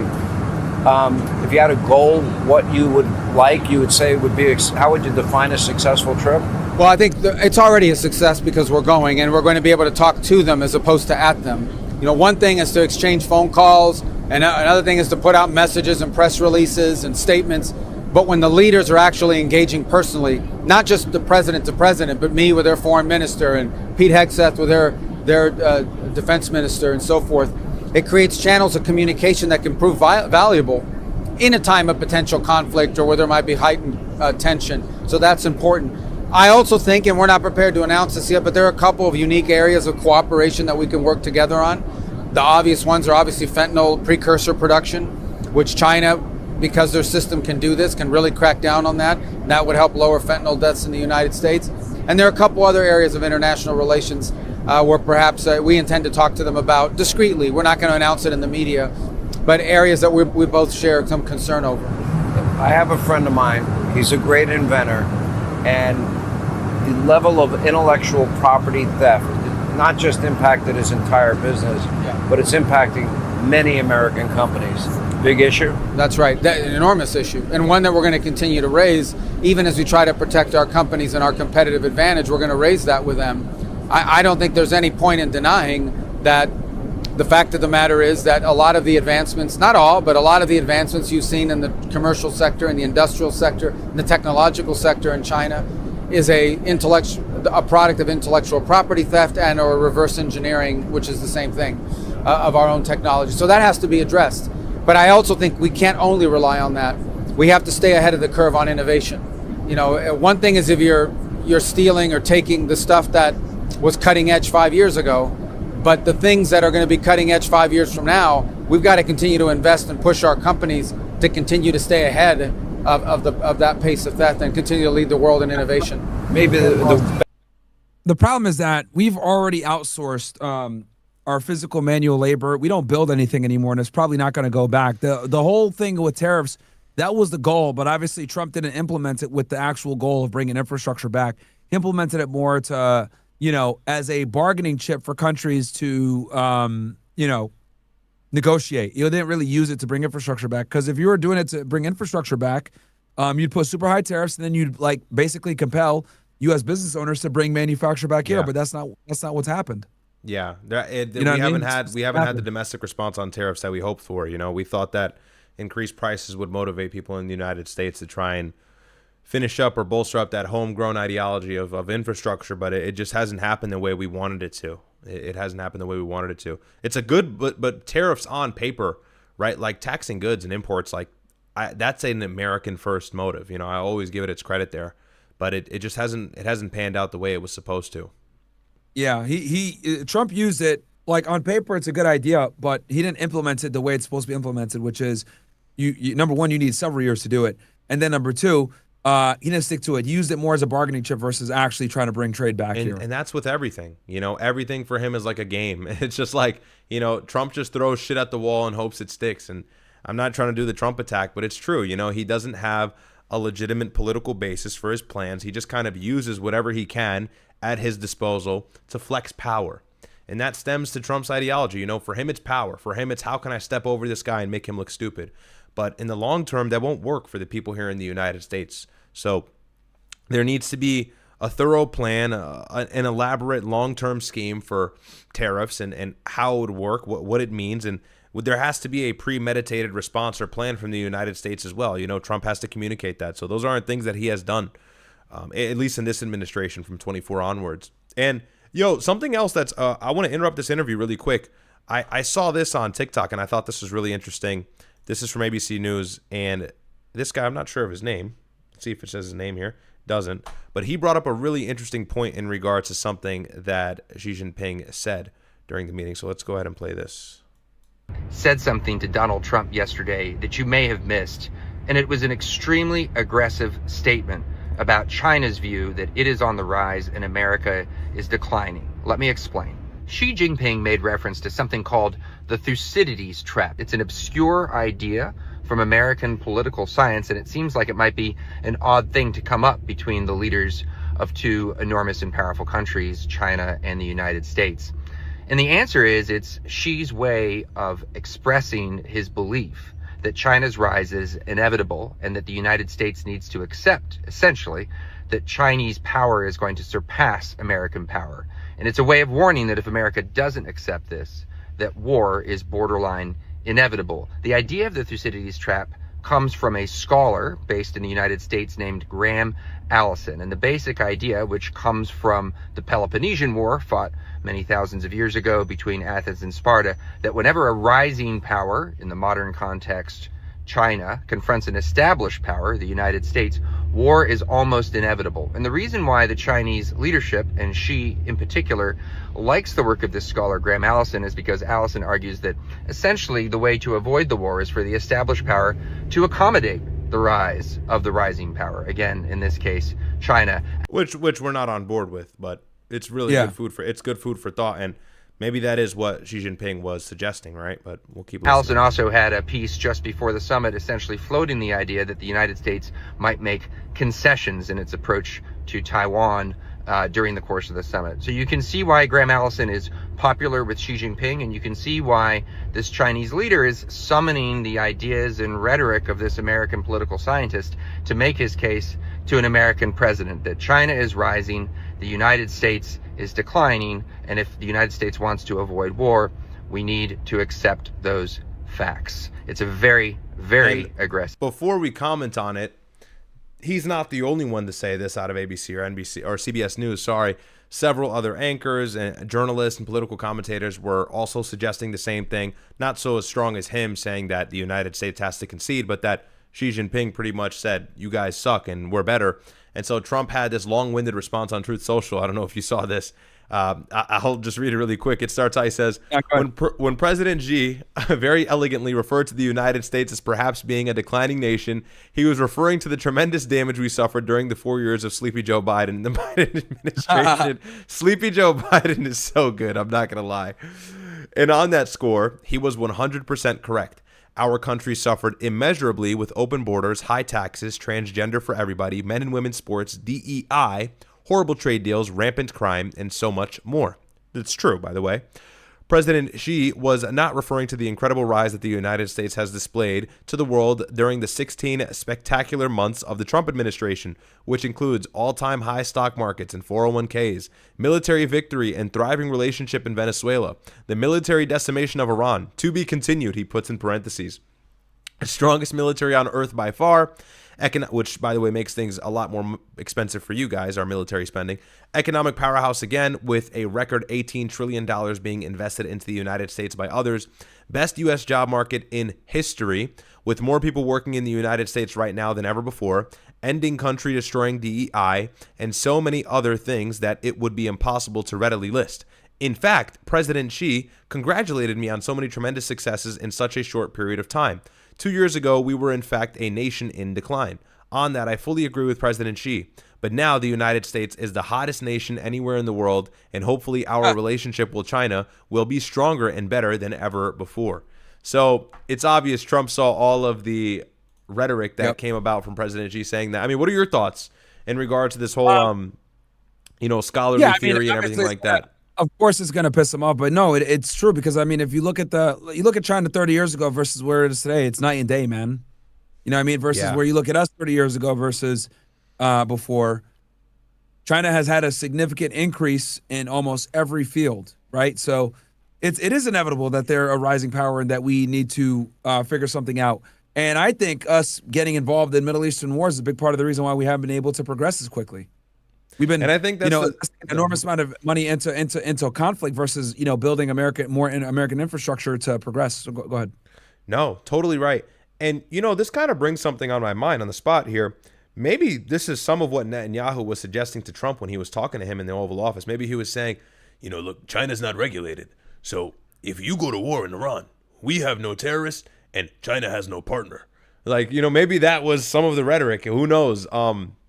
But obviously the scramble in Venezuela, the eventual scramble in Cuba, the scramble in Iran is all to make the United States eventually this global oil hegemon. It's to make everybody kind of bend at our doorstep and turn all of these countries in the Middle East into more of a buffer state than anything else. So, it's interesting. It's an interesting theory to entertain. But yeah, Trump had pure copium here. I'm pretty sure President Xi was likely referring to the United States as a whole. I don't know if he was even talking about any specific administration. So for Trump to elaborate this long-winded explanation, wait, no, he wasn't talking about me, guys. No, I think he was talking about you. I think the war in Iran was probably at the forefront of his mind when he was talking about that. So yeah, there's a funny copium, but hey. Best way to transition to the issue of Iran, which I want to ask you about, is that China's both public statements and their actions. Although it was interesting that a Chinese tanker got hit in the Strait of Hormuz, but obviously they've been taking a very different position. You keep reading the intelligence and showing they've been helping the Iranians. Obviously, it's more important to them that we've made the argument to the Chinese, and I hope it's compelling. And they'll have a chance to do something about it at the United Nations later this week when there's a resolution just condemning Iran on what they're doing with the Straits. Look, there's three things. The Chinese have ships stuck in the Persian.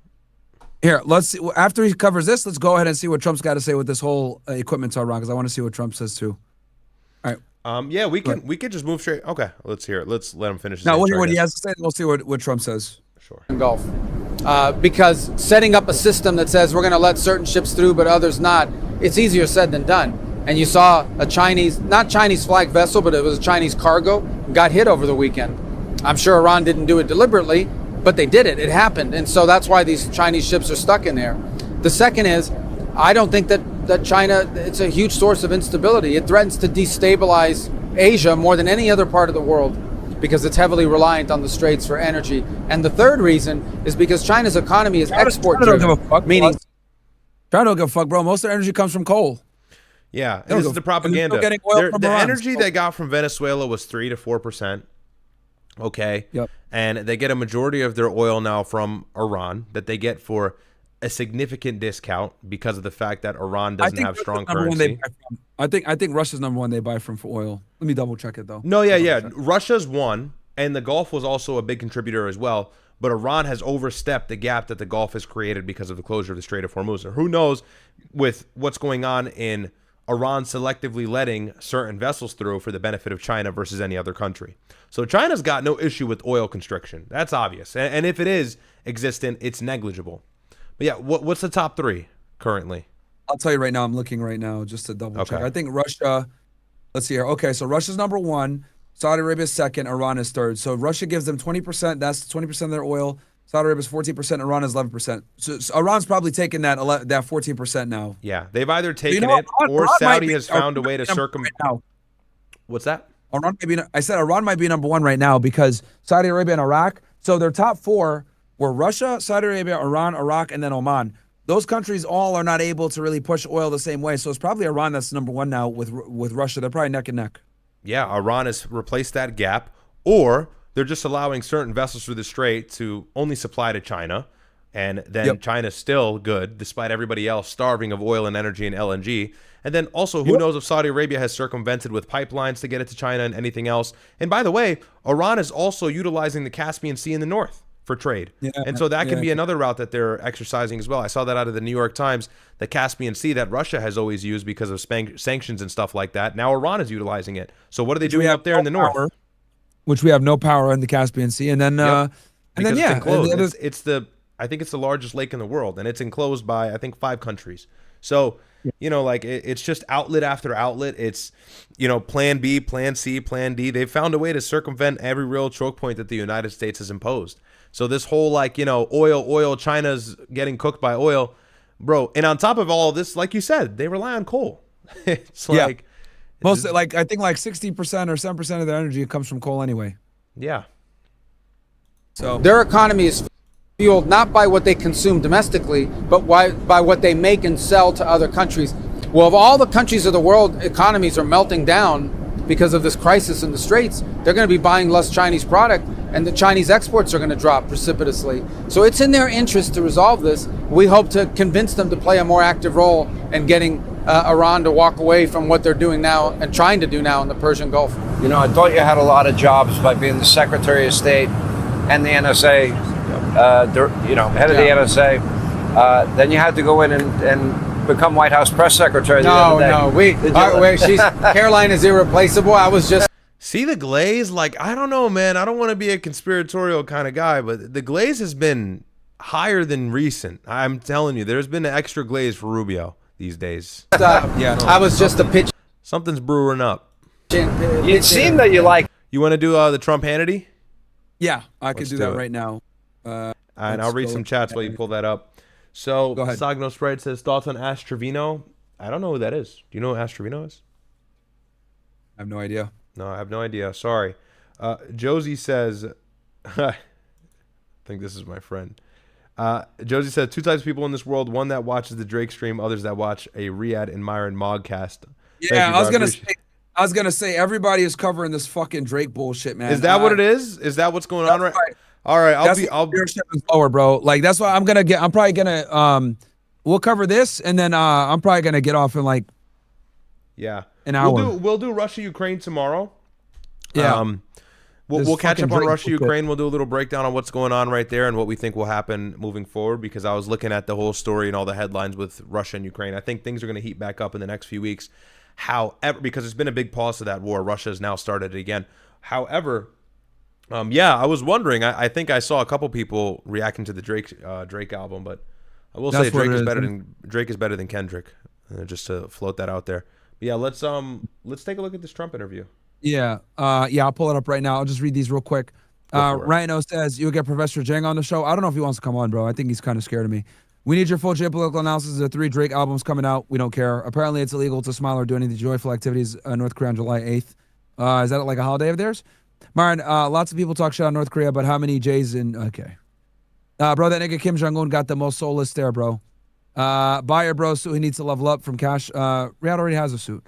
The war is bad for the economy and for people all around the world. However, do you have some stocks that, in your opinion, should invest in? I mean, if you're going to be a pro-war monger, invest in Lockheed Martin and all the defense contractors. One chef says, hey, there's absolutely no excuse to be a fat person. Yes, guys, if you are fat, that's completely unacceptable. I'm going to drop the link here. And just so you guys know, my brother is live on YouTube. That's why I have that YouTube viewer count on there. And his chat is in here as well. So you guys can check him out on Riyadh Report. Regeki Omar, do you know Candace Owens said that Trump's not MAGA anymore, but now MEGA, make Israel great again? Yeah, we've been on that. Big W Martin and Riyadh / thank you. Philip, dude, that Chud guy raised $50K on GoFundMe today. Never mentioned he attacked Chud in description. Yeah, I know. Pop says, act decimated Sneeko so dumb. I don't think he decimated Sneeko. Account says, hey, Martin, I turned 19 last week and I have been trading for 6 months and copy trading 10 Coco accounts, making 150K last month. And I got to thank you. No problem. Good job. Mark, can you please bring the girls on the show to capitalize on abort and preach? That'll finish them forever. I'll ask Fresh to do it, bro. Yo, what's with this? I'm sorry, man. I got to say, yo, this nigga Abba a freak, bro. Abba and freak, nigga. That nigga sending booting videos and shit, bro. That's some freak. Yo, that's crazy. Yo, to send, I'm sorry. I'm not going to derail. I'm going to be quick here. Go ahead. No, just to like, you know, men are men. Men get horny. Fine. Like God forbid a nigga gets horny. We're all men. To willingly set the phone up and record and goon, you got to be a freaky, sick, horny freak bob ass nigga. That's crazy to me. You know, Facts. But it just tracks with like who he is. It just like I could imagine it looking at him. Like he just looks like a weird, odd freak. Like that one guy who everybody tells stories about vaguely behind his back that he does like weird shit on the side. Like that's, you know, I just thought that was really funny. But it's crazy how these things track. Crazy, bro. It's crazy. I digress, like, but I would never do that shit, man. Okay. Someone said, can you react to this one video of a minute chick runs from the cops and flips a car? Maybe not tonight, maybe tomorrow. If Israel's worried about Iran's ballistic missiles, then why do they always retaliate first and just leave them the fuck alone? If Israel's worried about, because Israel needs perpetual war, bro. That's why. Netanyahu's about to get kicked out of office, so he needs the war to be ongoing. He needs a conflict at any point. It's got to be Lebanon. It's got to be Gaza. It's got to be something. He needs a reason at any point in time to stay in this state of defense, if you will. Yo, very funny. And I know you've spoken about this previously. We'll be quick here. Fearbuck just posted, I guess Drake's album dropped, and so people are listening to the song because this lyric came out. Drake goes at DJ Khaled for staying quiet on Palestine. This is funny. Really? Drake is a Jew, by the way. Interestingly enough. Here, he hasn't talked about Palestine more than DJ Khaled's a bitch, bro. Yeah, he's so cucked out. It's actually really disgusting and embarrassing. Hold on, stop sharing. No, you're good. You can just make mine large. It says, Khaled, you know what I mean. You went halal and got on your deen, and your people still waiting for free Palestine, but apparently everything isn't black, white, red, or green. Damn. That's tough. Well, anyways. Yep. That goes to show how cucked the music industry is and how much a certain group of people own the music industry. We got Drake defending Palestine before GTA 6, nigga. What the fuck is going on? That's crazy. and he's Jewish. That's the crazy part. Bro had a bar mitzvah. Yeah, no, literally, bro. He's literally Jewish. Like, it's not even a conspiracy. Like it's not even, like he's dead ass, like full on Jewish, bro. Like, dude had a bar mitzvah and everything. All right, let's go ahead and see here. Speaking of Jews, let's go ahead and talk about our guy. Yo, this nigga Sean Hannity might as well be Jewish. I interviewed with President Trump for the full hour. Now, of course, this was right after his all-important meeting with President Xi as we continue our interview. Let me go to the issue of trade, tariffs, intellectual property theft. I'm sure, especially with all those big business people you brought in, those are big. Any progress you can report? Yeah, I mean, it is progress, but I also tell people that, I was on an interview with a very bad, stupid reporter. She works for CBS. You saw that 60. Oh, stupid. I think that's the one you were talking about, Riyadh. Just an average person. You could take. Yeah, when he said it, you're a dumb person. You're stupid. And he You're got dumb. mad the other day. Yeah. I can pull it up if you want while we're watching. That was, I'm not gonna lie, I bursted out laughing in my apartment. That shit had me dying for 5 minutes. That nigga was pissed. You're such I a bet you if I stupid just person. type in "you are a dumb person" on X, first result. Okay, here we can watch it really quick. So if you guys haven't been filled in on this clip, okay. So what happened is we have a ballroom that's under budget. It's going up right here. I've doubled the size of it because we obviously need that. And we're right now on budget, under budget, and ahead of schedule. I doubled the size of it, you dumb person. You can tell. Hey, credit. The nigga's pushing 80. He probably wanted to say dumb bitch. But he had, all right, we can't say that. So he said, you dumb person. Double the size of it, you dumb person. Double the size. You are not a smart person. Right over here. It's so insulting, honestly. I'd rather him call me an idiot. I'd rather be called an idiot. That's hilarious. That's good. That's really good. That's classic Trump. I'm not gonna, like I said, that's the stuff I'll miss. Okay, that's the stuff. That is classic Trump right there. Lie. That is classic Trump. That's just funny as fuck, bro. And it'd be as good as she is, just very average. And she asked me a question. Yeah. She's talked about China, and this and that they steal this and they steal that. And I said, yeah, we do it to them too.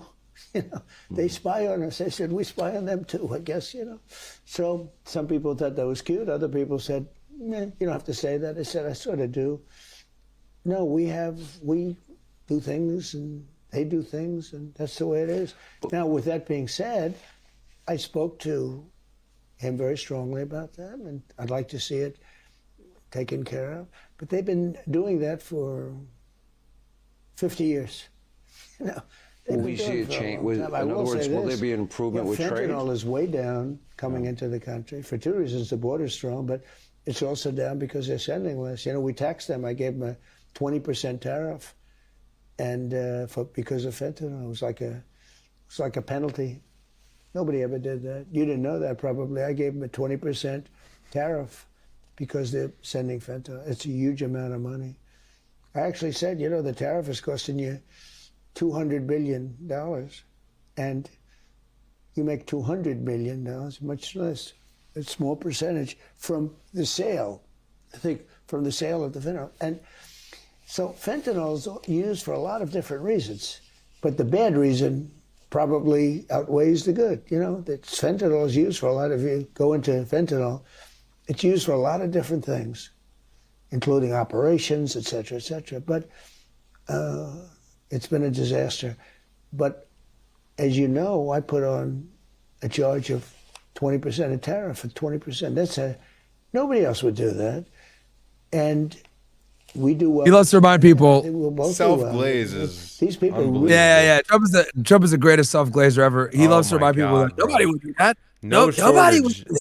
No shortage of self-glazing. Hey, Josie in the chat. Shout out to you, Josie. What's up? American Star Wars, Israeli Star Wars. Oh, Americans Star Wars, Israeli Starts Wars? I'm not sure if I get it, but hey, Josie, shout out to you. Thank you for the chat. Shout out to Josie. Big help behind the scenes. China doesn't open the country. It's massive. It would be unbelievable for our companies if they opened it, and I think it would be good for China too. Any indication they will open? Well, they're going to open some of it, yeah. They open it in stages. I'd like to just see them open it. But, they guard their country, and he cherishes his country. He wants to take, he wants China to be, What does he want from you? What does he want? Is the greatest phrase of all time. But what does he want from us? They have a similar. What does he want from the U.S.? A lot of things. We talked about a lot of things. Taiwan. Too many things to discuss, but a lot of things. We had a very good meeting, but we want things from them.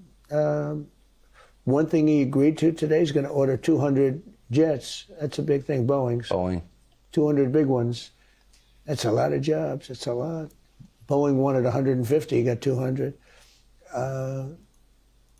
He said, I think it was a commitment. I mean, sort of like a statement, but I think it was a commitment. It's a great thing. It's a lot of jobs. Boeing's doing a good job. They're catching up. The requests were a lot, and our requests were a lot. We requested for a lot. We have Visa, which is not allowed to trade, and they were there. It was a big company, and other companies are allowed to trade. And I said, what about letting Visa? We had the head of Visa there today, by the way. Visa's a big deal. I said, what about using Visa in China? For some reason, they were blackballed. And maybe that'll come off. So we had a lot of, we were in there for a few hours, right? Long time. Do you think you made progress? Did you feel like that the give and take? Sure, well, for example, you're not going to sign this big agreement after hours meeting, but do you feel the foundation was laid for great success? Better than last time. Last time we signed like 36 deals. This time it's much bigger than that. Talked about soybeans for our farmers. They're going to do a lot of soybeans for our farmers. They're going to be buying a lot of our farm product. That's great and all, but farmers are suffering some of the most when it comes to these higher gas prices, bro. Like, yeah. They're the ones that are really taking a huge amount because they need diesel a lot of the times to run their tractors and, run a lot of their equipment. So it's like they're paying an arm and a leg to just keep operations running, which obviously cuts into their profit margins. Farms, guys, just so y'all know, farms, a lot of the times are subsidized by the U.S. government and don't operate on high margins. So any type of increase to the production costs, they feel that immediately. I don't know if we have any farmers in chat. I'd love if we have some farmers in chat that can give us a little bit more insight. But farmers don't really operate on that much of a profit margin, man. So any little difference in cost of doing business, they're going to feel that, man. Yep. Which is great. They have an unlimited appetite. As he also had the unfavorable H-2A situation as well, and all of that with the immigrant farmers being given sanctity, or at least I think that idea was tossed up. So, or I don't know if it was actually passed into law with legislation, but there's that as well. He's talking about like all these silly things here. He really doesn't know how to get to the point because we know what we want to hear. He's being very evasive too. He could tell he doesn't want to answer the questions. He's being extremely evasive. Hannity's always softball. He's always willing to play softball for Trump. So when you have that many people, they need it, and we have the best product. We're the best, sort of the best of everything, and they'll be doing that. Very farmer to me is very. I must have gotten 95% of the farm vote. And by the way, we just signed the farm bill, or we just approved the farm bill in Congress, which a lot of people thought was not going to happen. The Democrats are against farmers. You believe it? I say, how can they be against? Add that to the men and women sports. Okay, really quick. The Democrats are against someone in my farmers. chat just said Nino Assyrian, and by the way, you're always supporting the show, so shout out to you. He says, I'm a freight broker. The current cost to transport equipment to these farmers and construction companies is astronomical. All right, there you go. There you go. So that's just one small effect. That's one granular detail of the situation. Yo, nice camera angle. That's a good one. Yeah, that's that one. That's one that I'm trying to use it more because I'm watching it on another screen here because for some odd reason it wasn't here on the other screen. Believe it? So, anyway. Yeah, so I double checked it, bro. Yeah, most farms do operate, especially for smaller ones. They do operate on very thin profit margins. So rising gas and diesel prices can definitely put them into the red significantly. Nothing, man. They do it for the love of the game. Farmers solely do it for the love of the game. They don't make anything. Even the top farmers with like tons of sheep, because I think that's more lucrative than cattle, they don't make anything, man. They make barely ends meet. And it's expensive. They're defective. I came up with a new name. I don't know if I should. Yeah, someone said one bad season and you're cooked. Yeah, I get that. Yeah. I know which one it is. Democrats, because they're dumb. They're dumb. And it's already bad without fucking the bad gas prices. The bad gas prices make it 10 times worse. Yeah. I got rid of the B, so you're only changing one letter, right? E goes and the U comes. It's a Democrat. You take up more space in people's heads than any one person on the face of this earth, right? You live rent free. I was talking about a guy, Hakeem Jeffries. He's a very low IQ individual, and I talked about him. I said, he's a dumb guy. He's a Democrat. And I said, oh, what a great name that is. Yo, yeah, he came up with a new one, chap. For those of you that don't know, he has a new insult for these niggas. He calls them Democrats now. Democrat. I saw that on Truth Social. Yeah. You gotta love it. Yeah, okay, so it's hilarious. We got a lot of farmers people who have knowledge of farming are farmers in the chat. Yeah, we have droughts, increased fertilizer prices, diesel sky high, and grain prices are low. They have like no margin. Yeah. I think that's been a known thing, man, in agriculture, farming. It's just farmer bankruptcies are up 70%. Really? Wow. Yeah. It's an unappreciated profession, man. Farming is base. That's a really holistic, like, admirable thing to do, but it just doesn't pay. It really doesn't pay. But we can get that. Sorry. And it's a lot of work too, and it's very expensive to run. A lot of work. Let me ask you this: the issue, and yep, a lot. You've been asked about it, and you've spoken about it, and that is China's support of Iran. Here we go. How big a discussion was that today? We discussed it. I mean, when you say support, they're not fighting a war with us or anything. No. He said he's not going to give military equipment. That's a big statement. He said that today. Yeah, that's because they already sold it before. They already sold the weapons before, bro. That's why. Well, a couple articles, I believe, came out in the midst of the war saying China is still supplying arms to Iran and giving them intelligence advances and the satellite equipment. And Donald Trump and the White House. Yeah. The rocket fuel too. Yep, the rocket fuel, all that good stuff. And Donald Trump on the White House lawn outside of Marine One about 2 or 3 weeks ago had answered the press, and they asked him a question in regards to China militarily supporting Iran, and he said they're not going to do that. You know, he said with the utmost confidence, sheerly, you know, without hesitation, he said they're not going to support them. They're not going to give them anything. They haven't been giving them anything. And that's just like literally not true. Before the war started, they were giving them a ton. And now I think likely they're still giving them stuff. They just want to make sure it's discreet because they don't want to sour the relationship with the United States or anybody else who's on the U.S. side. So, because obviously the world hates this war. If they see China as funding Iran like this proxy to fight back against the United States, that can be unfavorable from them from an optic scale. But no, it's pure copium from Trump. They're 100% supporting. I mean, remember, this is the same leader who said in Trump's face, the U.S. is a declining nation. You know, you think he's afraid of you when you say not to give China any weapons? I mean, we got to be a little realistic with ourselves here. So it's a big statement.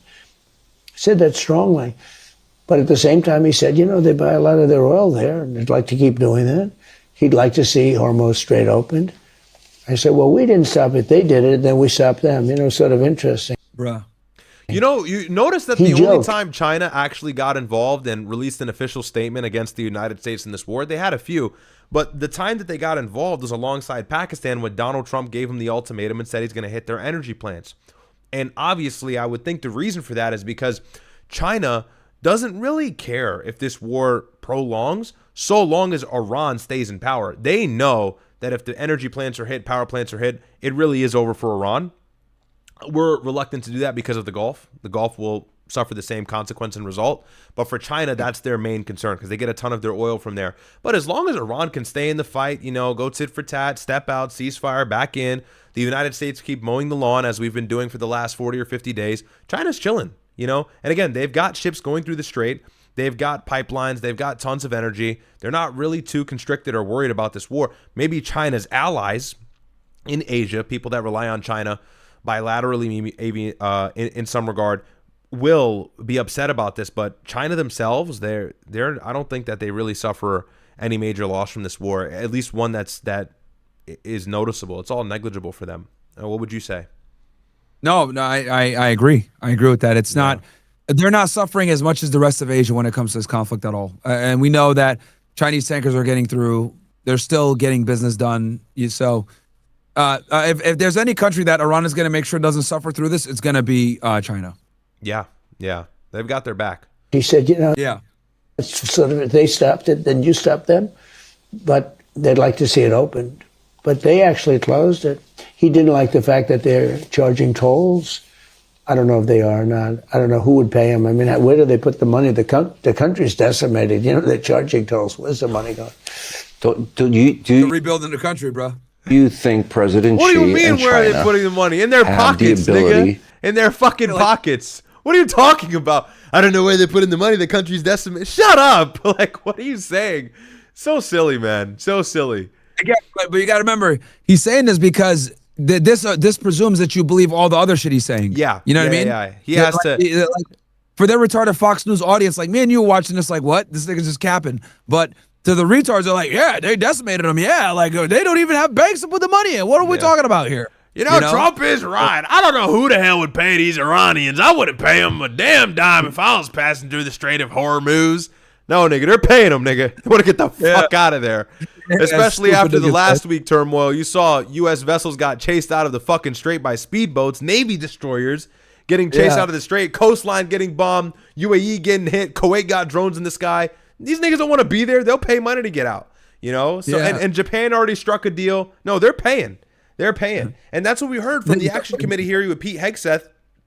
I forget what representative asked him, probably a Democrat, of course, presumably, but they said that Iran likely made around $14 billion since the war started. So any gap that was opened up by the U.S. blockade is likely filled. And if not, the difference is marginal. So I don't know if they're really suffering this net negative in their economy like Trump is obviously claiming they are. So you've got that as well. It's just straight delusion, bro. Straight delusion. But again, this is off. He's assuming that you believe all the other cap on Fox News, like all the other retards believe. to influence the Iranians, considering they are one of their biggest probably, customers? But look, He's not coming in with guns. He's not coming in with rifles, and not coming in shooting. You know, somebody Influence. said he's been very good. They get a lot of their oil, 40% of their oil from that location. So what has happened? Oh, it's went up. It was that makes sense though, because Saudi Arabia went down. Russia, they might still be getting from Russia, but that makes sense that Iran, 40% is high. Damn. And one thing I think that we're going to make a deal on. I don't know if it's that high though.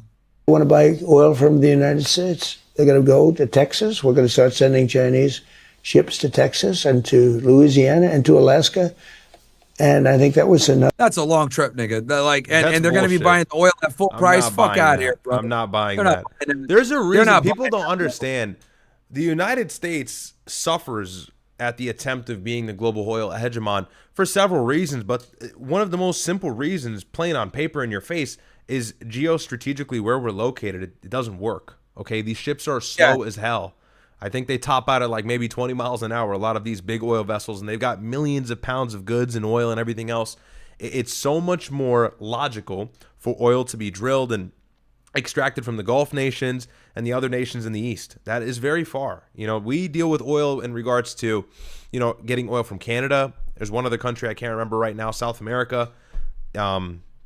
Venezuela, Canada make a lot of Venezuela, oil. of course, now, But, yeah. but So- I agree with you. Like the same thing that's given the United States, you know, quite a bit of, you know, power, which we're so out there, right? We're in our own hemisphere, damn near. That has also made it where it's difficult for us to trade as well because we're so far from everybody. And then keep in mind, we're selling oil at full price. So we're selling it at full price, and it takes forever. Why the hell are they going to get American crude? No, thank you. We'll go ahead and get Iranian or Russian oil. Like the Chinese aren't going to buy our oil. Get the fuck out of here. They want to buy the oil from Russia and Iran and Venezuela because them niggas are sanctioned. They can get a discount, bruh. Yeah. Come on, bro. Come on, Trump. Come on, man. Stop. Like, again, it's so obvious that he thinks the viewership is stupid, which a lot of them are that watch Fox News. Let's be honest. A lot of them that people that watch Fox News are fucking stupid, and they don't understand, like, you know, just general geopolitics. They understand. They probably understand like American, you know, domestic policy and shit like that. But a lot of these guys don't understand foreign affairs at all. And the fact that he's saying this, like, yeah, we're gonna give China American oil. Like, bro, why would they do that when they could get discounted oil from Russia and Iran, countries that we sanction, that they can utilize, that where they can get like a huge discount? Yeah, And 100%. faster. Fully agree. Another thing that was agreed to. That's a big thing. What about liquefied It's natural not that gas? much longer. Gas too? Yeah, everything. Energy. Energy. That's the one thing they really need. Energy. That's the one thing they have. No, they get tons an of gas from insatiable Russia. appetite for energy. They do get a lot of gas They from get tons of gas from Russia. Russia's the #1 gas supplier in the world. What are you talking about? They're right next And door. we have exactly unlimited energy. Do you know, we've now under me, but we now produce more than if you combine Saudi Arabia and before the war, if you took Saudi Arabia, Russia, put them together, we're doing twice as much oil and gas as they are. Think of that. It's amazing. Venezuela what is that one, was? we're two. Called drill. But again, though that might be true, getting the oil, right, is just simply not feasible and lucrative and or business. And it's just not intelligent from a business perspective because of the amount of time it would take to get a tanker from fucking Texas all the way over to, you know, China. Like what? Exactly. Baby drill, right? Oh, well, I mean, when you really think about it, if they have a problem with Iran, Yeah. and they need the strait more than we need it open, we don't need it at all. We don't need it at all. We don't need it at all. Fair enough. Yeah, we do. Yeah, we do because that is what dictates the price of Brent crude, which dictates the price of oil in the country. So whether we need it from a physicality standpoint to be open or not, that's not the real question. We need it more from an economic perspective of stabilizing gas prices. Okay? Do we need it because of the physical oil that goes through there? No. But we need it because the problem is when the Strait of Hormuz is closed, that inflates the price of gas internationally, which then increases the price of oil in the United States. That is why. Yeah. So very the good answer. physicality means nothing. The physicality of the oil going through the strait has nothing to do with anything. This is an economic problem, and this is why Americans are literally still paying double for a to fill their tank, bro. Yeah, economically we suffer. The CEOs make money, sure, but who cares about that? Economically we suffer, and the Indo-Pacific and Europe are going to suffer too. Especially Europe, they rely on LNG from, I believe, Qatar very heavily. So, you know, they're not going to get any of that. And then the oil going to Asia, they're not going to get any of that. India is about to enter an energy shortage. The Netherlands, like I've been saying for weeks, is now dealing with energy shortage issues, and other countries in either the European or Asian region. So a multitude of issues that will eventually fracture up and lean on the United States. We'll feel that pressure, but yeah, it's an economic issue more than anything. And that's what people don't understand fundamentally. It's like, oh, but we don't need the Strait of Hormuz. It's like, we kind of do actually, especially in the long term. We definitely do need it to be open. So yeah, we need it we don't need it from an actual, physical crude perspective. We need it from an economical perspective to stabilize prices. Exactly. That price shock will always be there. And look how far we are into this war. We're on day 78 or something like that, almost 80 days into this war. It's entering its third month, and Brent crude is 108 right now, 107 or 108. Okay, I was just gonna check. Okay, yeah, no, go ahead, pull it up. Pull it up. It's 108, 107 or 108. Yep. There you go. Yep, one right there, yeah. Yep. So, yep. And the fact that it's hovering there comfortably is not good. It shouldn't be anywhere near that level. And what does that tell you?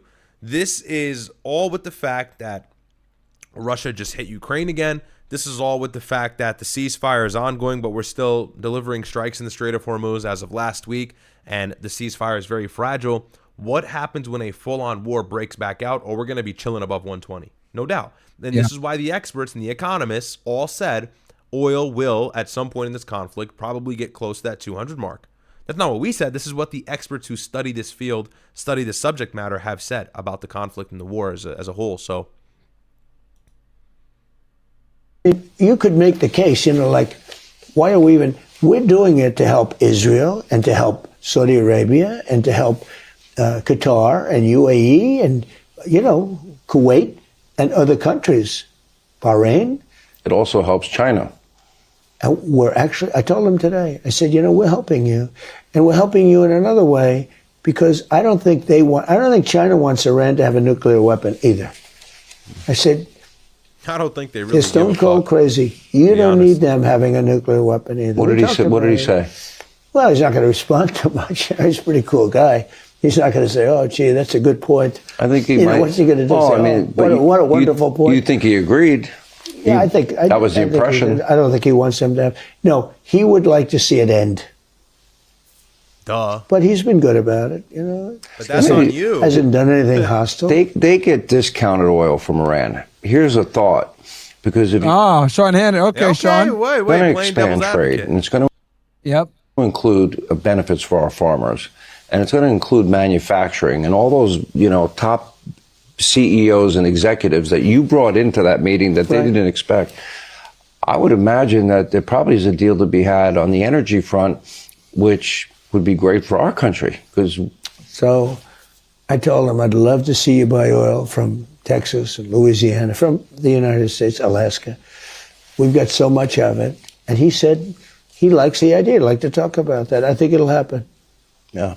That's a big deal. That's a big deal. I don't know. I think that would be a huge announcement. Look, they're doing it right now. They're sending Chinese ships up to buy oil. They do.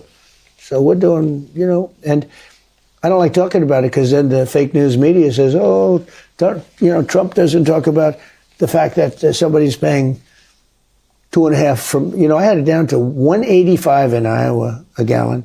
So now it's $4 and it's going to not be long. And as soon as the war ends, it's going to go down to lower than it was before. It's going to be very quick. And, when I explain it to people, all you have to do is say, do you think Iran, they're crazy, should have a nuclear weapon?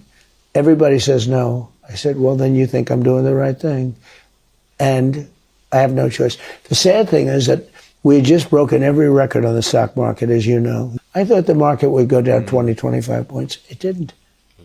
It's higher now than it was before we started. All right. If you want, well, what? But isn't that amazing? What do you think? It is amazing. And, I know people around you told you oil prices would go up. Okay. I had a conversation with you, and I asked you if I could bring this up. And I said, Mr. President, if you wanted to knock out Iran's economy, you could probably do it in under an hour. And you said to me, no, probably in 5 minutes. Yeah, very little time. That's what you said to me. And then I asked you. Well, we hit Carg Island, everything but the oil. We left that one little thing. I say, stay 50 yards away. And I said to General Raisin Kane, I said, General, how long will it take? He said, 4 or 5 minutes. I said, no, seriously. Bro, we're the only smart niggas doing the news right now. Everybody else is fucking listening to Drake, bro. Like, yo, this shit crazy. Yeah. No, I noticed with viewership, everybody's listening. I ain't gonna lie, I'm gonna listen, but after stream, goodness gracious, man, the album's gonna stay out. Shit, man. Yeah, I got niggas listening to the monkey music. I hit my smoke detector sound. I'm about to fucking, because I worked out right before this shit, so I'm about to get the fuck off. After this interview, I'm gonna get the fuck off and go eat some food, bro. Yeah. Yo, China's over here progressing and niggas listening to Drake, bro. Like, yo, we're cooked, nigga. The Goya must enjoy. Goya must enjoy. Gotta go out a little bit. No, you know what I mean? Yeah, no, everybody's listening to the Drake. I mean, it was anticipated. It's been a while. Good super chat here. And this is what we were saying, but Crypto Weirdo says, I think what Trump means is that he can disconnect from world trade on oil and USA would have its needs met, but he won't because that's a big F you to the world. No, good point. I mean, no, look, Trump, that's what Trump's trying to do. It's just like, hey, it's either 2 feet in the door or 2 feet out the door. You know, it seems like we're trying to steal the world's ability to sell oil. We're trying to be the global oil hegemon. And I think Richard Menhurst, his name, did a documentary on this, and I watched some of it. It was really good. We watched some of it on stream the other day. But ultimately, it's going to fall flat on its face. That won't work. You know, you're not going to undermine all these Middle Eastern countries in their oil production. It's not going to work, especially with their geostrategic location. It just doesn't make any sense even on paper. But Trump doesn't have much time to try and exercise these plans. I mean, think about it.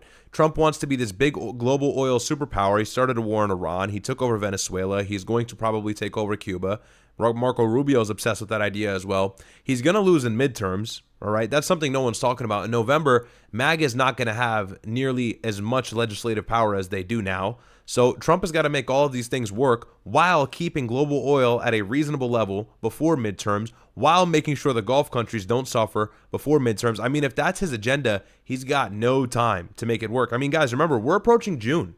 It's May 15th. You know, people think the fall is far. Once we're past the summer, it's election time. So yeah, June and July fly, bro. Fly. You know, the summer flies by. We're going to be at September before you know it, and everybody's going to be talking about the midterms, and Democrats are going to be doing this, and before we know it, Trump won't have nearly as much power, and he's been trying to exercise that. And who knows what happens with that ballroom? You know, that ballroom might not even work.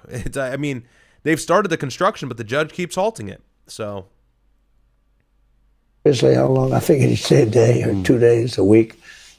He said, no, only 4 or 5 minutes. They wiped out the whole island, except they left the nozzle. You know, that's where the oil comes out, just in case. You know what? That would end this conflict. That would end this war. Well, it would, but then you said to me, then you'd lose a lot of oil. And I don't know. Look, right now, there's no oil coming out of Carg Island. None. Zero. They're going to cap those wells. People are finding other places to buy oil, like Texas. So I don't want to say we're making a fortune. You understand that? Because if I say, they're going to say, oh, he forgets about the little man, you know, with the $4 gasoline. You said, the reason, you said to me, this would wipe out their economy for over a decade. It's a population of over 90 million people that have been oppressed for 47 plus years. Yeah. And you said you didn't want to do that if you didn't have to. So if I don't have to, I don't. Oh, that's the easiest shot of all. That would be done in 1 minute. The island took 4 minutes. The only thing I said, leave 50 yards around. They wiped out everything. I mean, it's wiped out. It would take one plane, 1 minute. That's all it would take. Yeah, and then there'd be a lot of consequences after that shit. When you do that, you start off, that's a big statement to do that. Now, you also have bridges, you also have electric plants, which I think in many ways are worse because you can get the oil open faster than you can build a new bridge or build a new electric plant. But these guys should make a deal. I mean, only crazy people would not make a deal, but they should make a deal. And President Xi would like to see a deal made. He would like to see a deal made. And he did offer, he said, if I can be of any help at all, I would like to be of help. Because, he did say that. Yeah, he did say that. And look, anybody that buys that much oil has obviously got some kind of a relationship with him. But he said, I would love to be a help. If I can be of any help whatsoever, He'd like to see the Hormuz Strait open.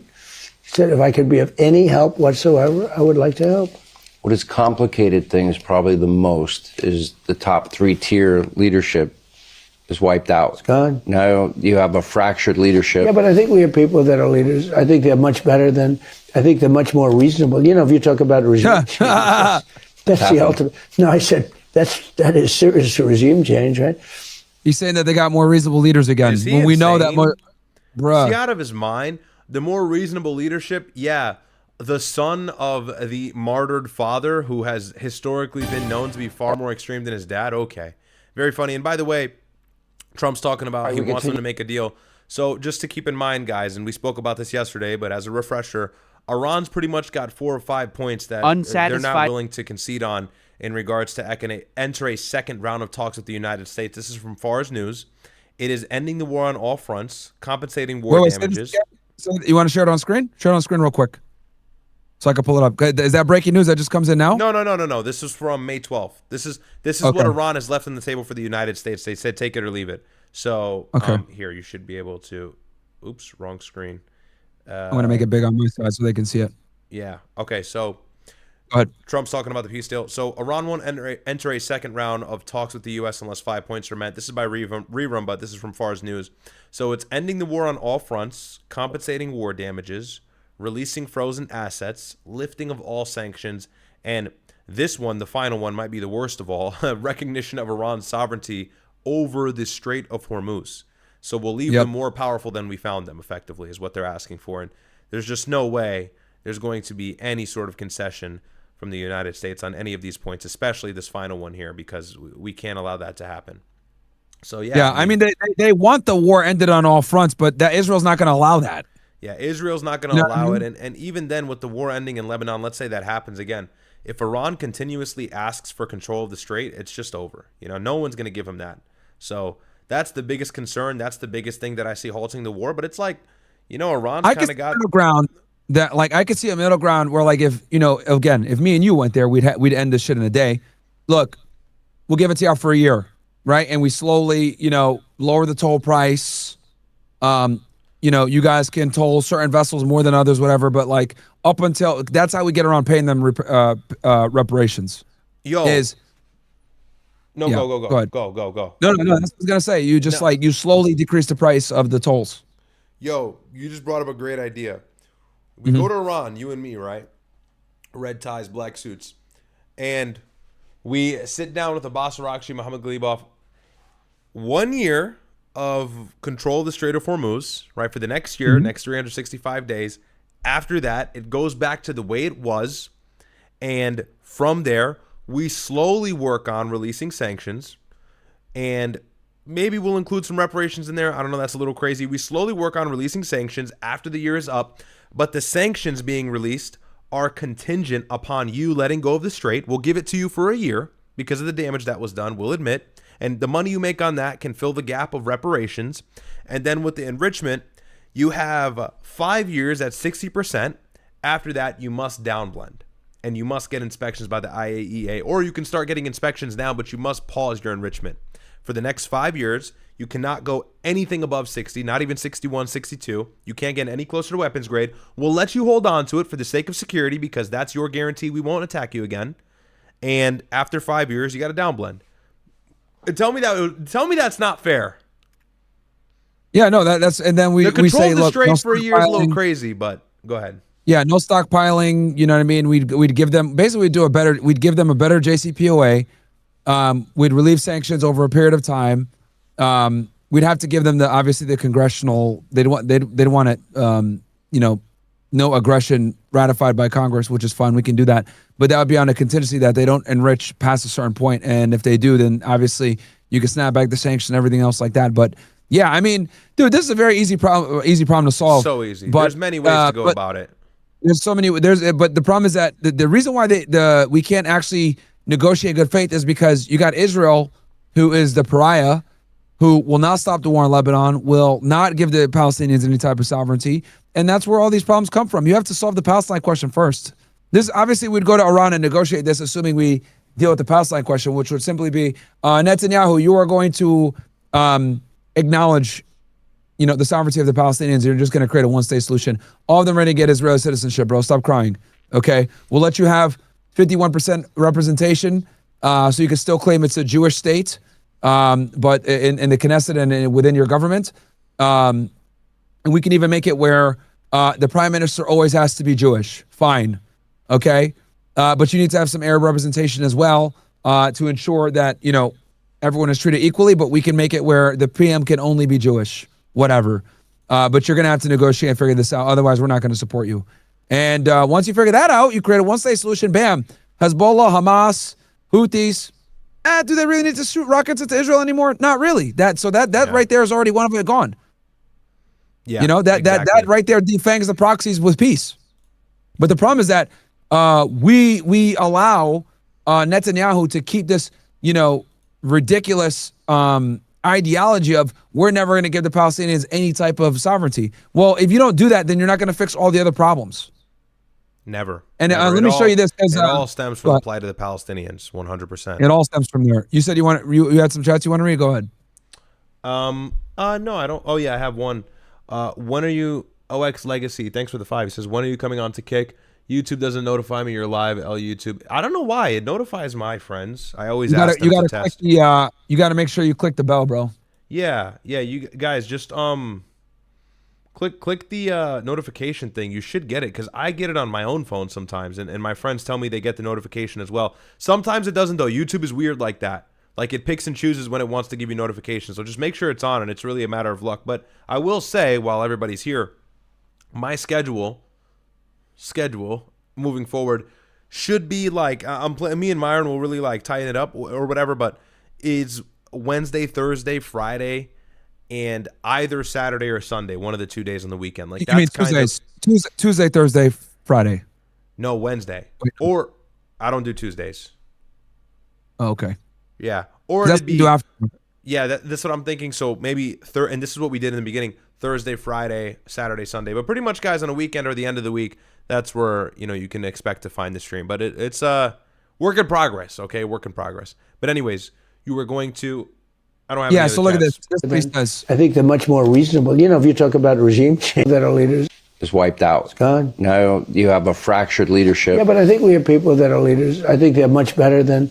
I think they're much more reasonable. If you talk about regime. Khamenei would create the conditions for regime change, or at least the emergence of leaders more willing to bend to America and Israel's interests. In an address to the nation 1 month into the war, President Trump called the new leadership more reasonable. You guys are going to see why this is comical here in a second. Jaber Rajabi, who served in the Revolutionary Guard and studied with Khamenei in a religious seminary in Qom before defecting in 2016, warned Iran's Arab neighbors about him before his elevation. If anyone asks what is the most dangerous thing that could happen to Iran in the region, the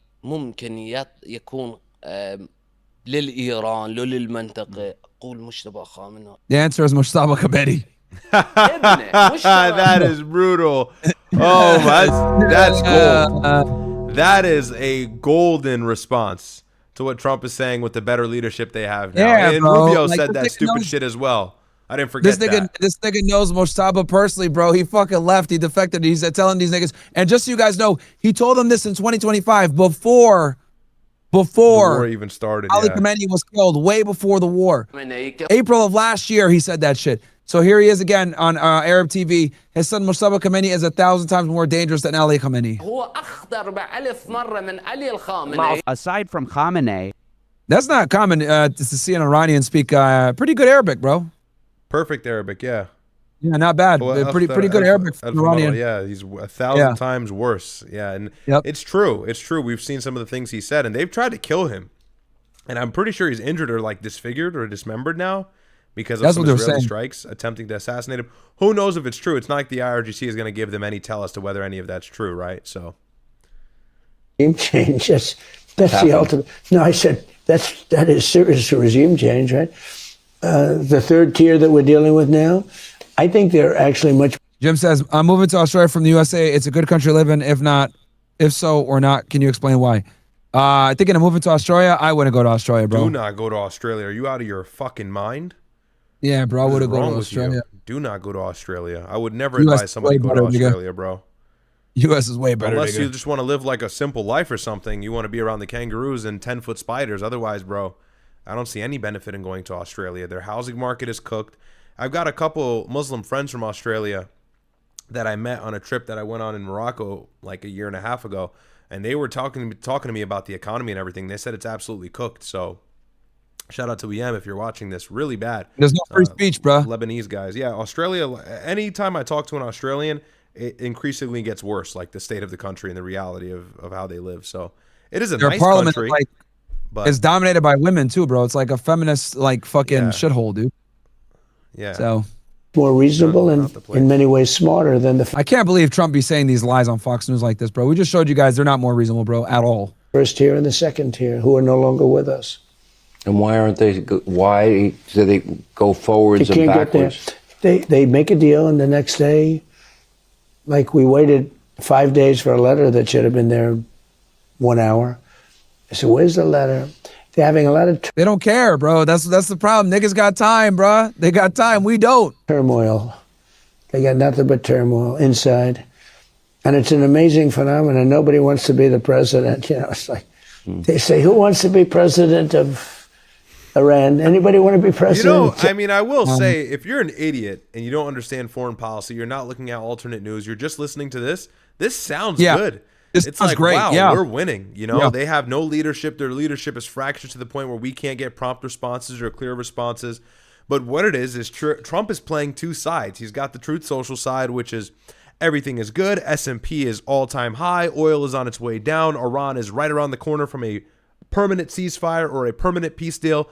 Pakistan in the middle. Everything's good. Don't panic. But then the true side of Trump, that's probably in the Situation Room with the panicking Joint Chiefs of Staff, he's actually talking about how Iran is not responding. They've left them a 5-point proposal that they're not willing to concede on 2 weeks ago, and the United States is trying to figure out how they can get Iran to come to the table again and switch some of those things up. And that's what it's been. Iran has been doing this the entire time, folding their arms and waiting for the United States to give them a reasonable demand. And in the meantime, they can withstand a naval blockade via the Strait of Hormuz, via Russia, via China, and any other way they've made money.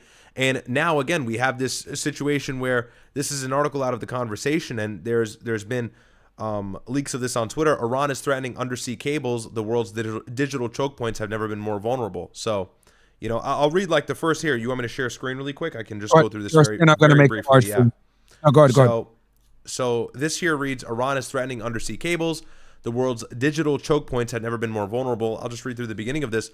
Early this week, Iranian state-linked media floated a plan to charge the operators of undersea internet cables in the Strait of Hormuz for access to what they say is Iran's offshore territory. The suggestion comes after Iranian warnings that several important cables in the strait were a vulnerable point for economics in the Middle East. Iran's comments expose an invisible foundation of the internet and globalization itself, the web of more than 500 undersea cables that carries more than 95% of international data traffic. We think the internet lives in a kind of virtual cloud, but its physical underpinnings are vulnerable, and that vulnerability is becoming a very real geopolitical concern. So it continues on to read or really explain the explanation as to how this stuff works. But yeah, Iran is threatening to cut out some of these cables, many of them going directly to China. So, or sorry, not China, India. So you've got that situation as well. If it was, I don't want to be president. But I've known you long enough to know. And yeah, he doesn't even realize that the president is another position from the supreme leader, but okay. You don't have infinite patience. You have patience. You're being patient. No, I'm not. I'm not going to be much more patient. No, I'm not. They should make a deal.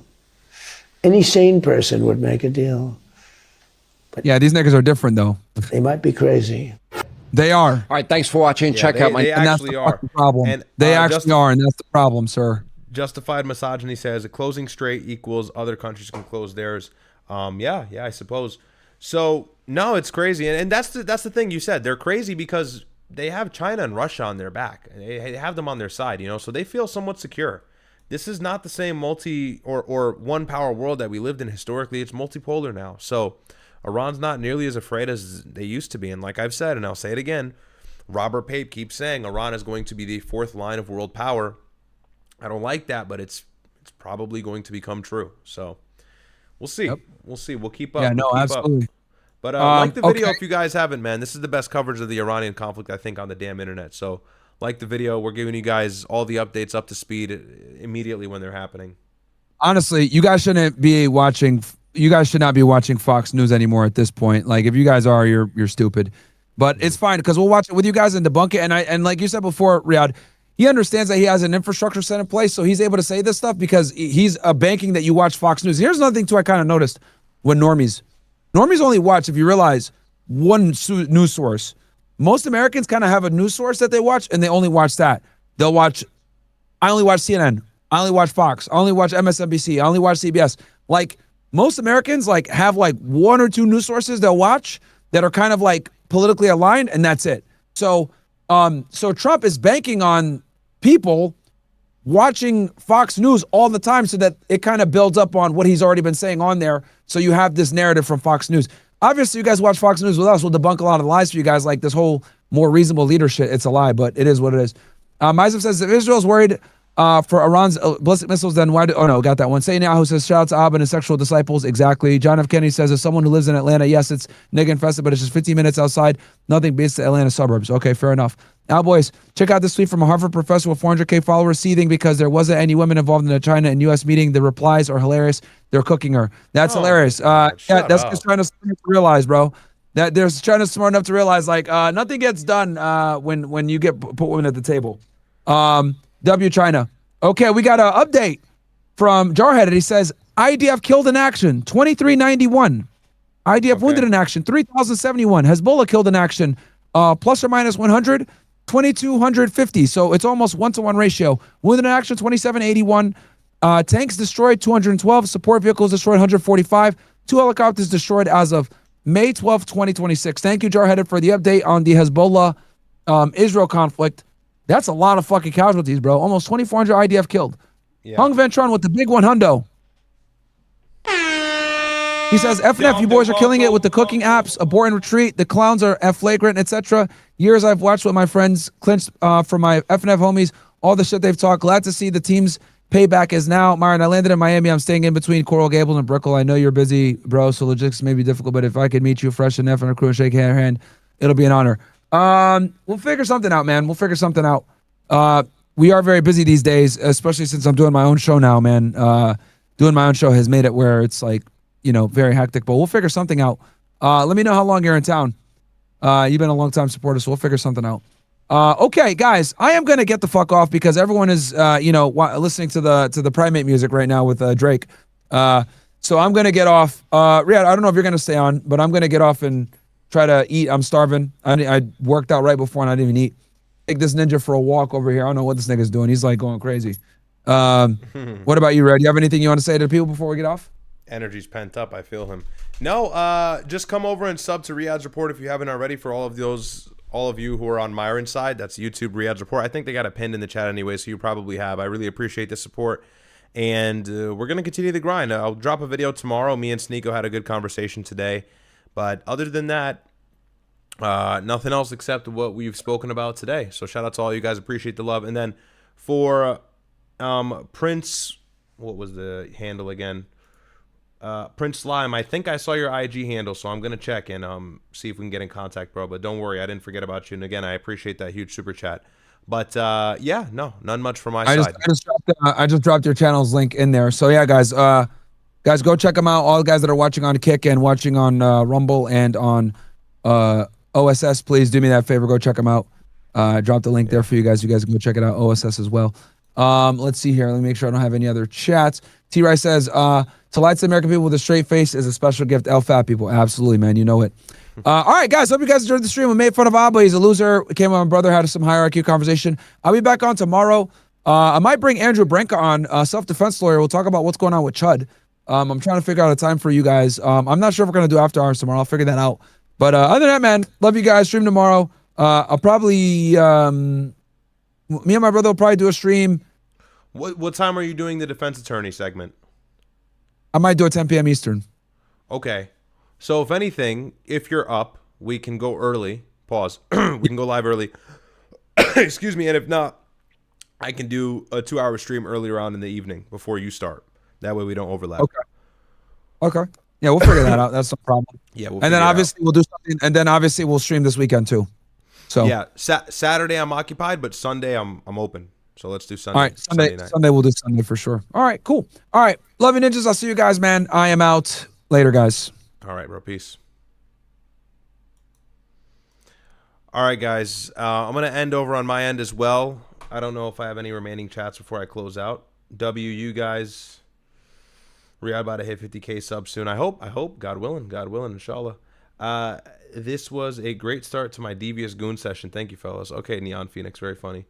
I like to read some chats at the end. But yeah, that's really it. Love all of you guys.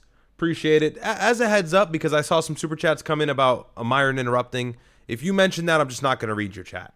Oh, okay, with all due respect. You're like antagonizing, trying to start something. He never interrupts me. So please don't refrain from wasting your money, because I'm not going to. I'm giving you the heads up now. I'm not reading your chat if you send that in. But otherwise, guys, love all of you. I'll be back tomorrow at some point earlier in the afternoon, maybe, as opposed to late. That's at least what I think I'd like to do. So we'll see how everything plays out, and we'll cover whatever comes up from now until then. Probably not much, but I've got some stuff queued up. And then, I had the Discord chat. One Chess is going to kill me. I completely forgot. Yo, all right, so if you're still hanging around in here, I made a Discord. And I want to get you guys in there so we can pile on clips for me to react to. Here's the link. So hang on, I should have did this while my brother was on. Hang on. I made a Discord, okay? Where's the chat link? Boomer mode here. Copy link. All right. Discord. Boom. Join that. Should let you join. I pinned it there. Let me see where the link redirects me to. So I'm going to make a bunch of my guys moderators, Punisher, Josie, One Chest, Broski, all you guys, I'll give you access. So hopefully that works. And we got a general chat and a clips chat. You can start uploading clips now tonight. Just bear in mind, clips have got to be clean for YouTube, but we'll have our guys moderating it. So love all you guys. We'll see you tomorrow. Remember to follow the clips page on Instagram. That's Riyadh Pilled. And until next time. All right. Love you guys. Peace.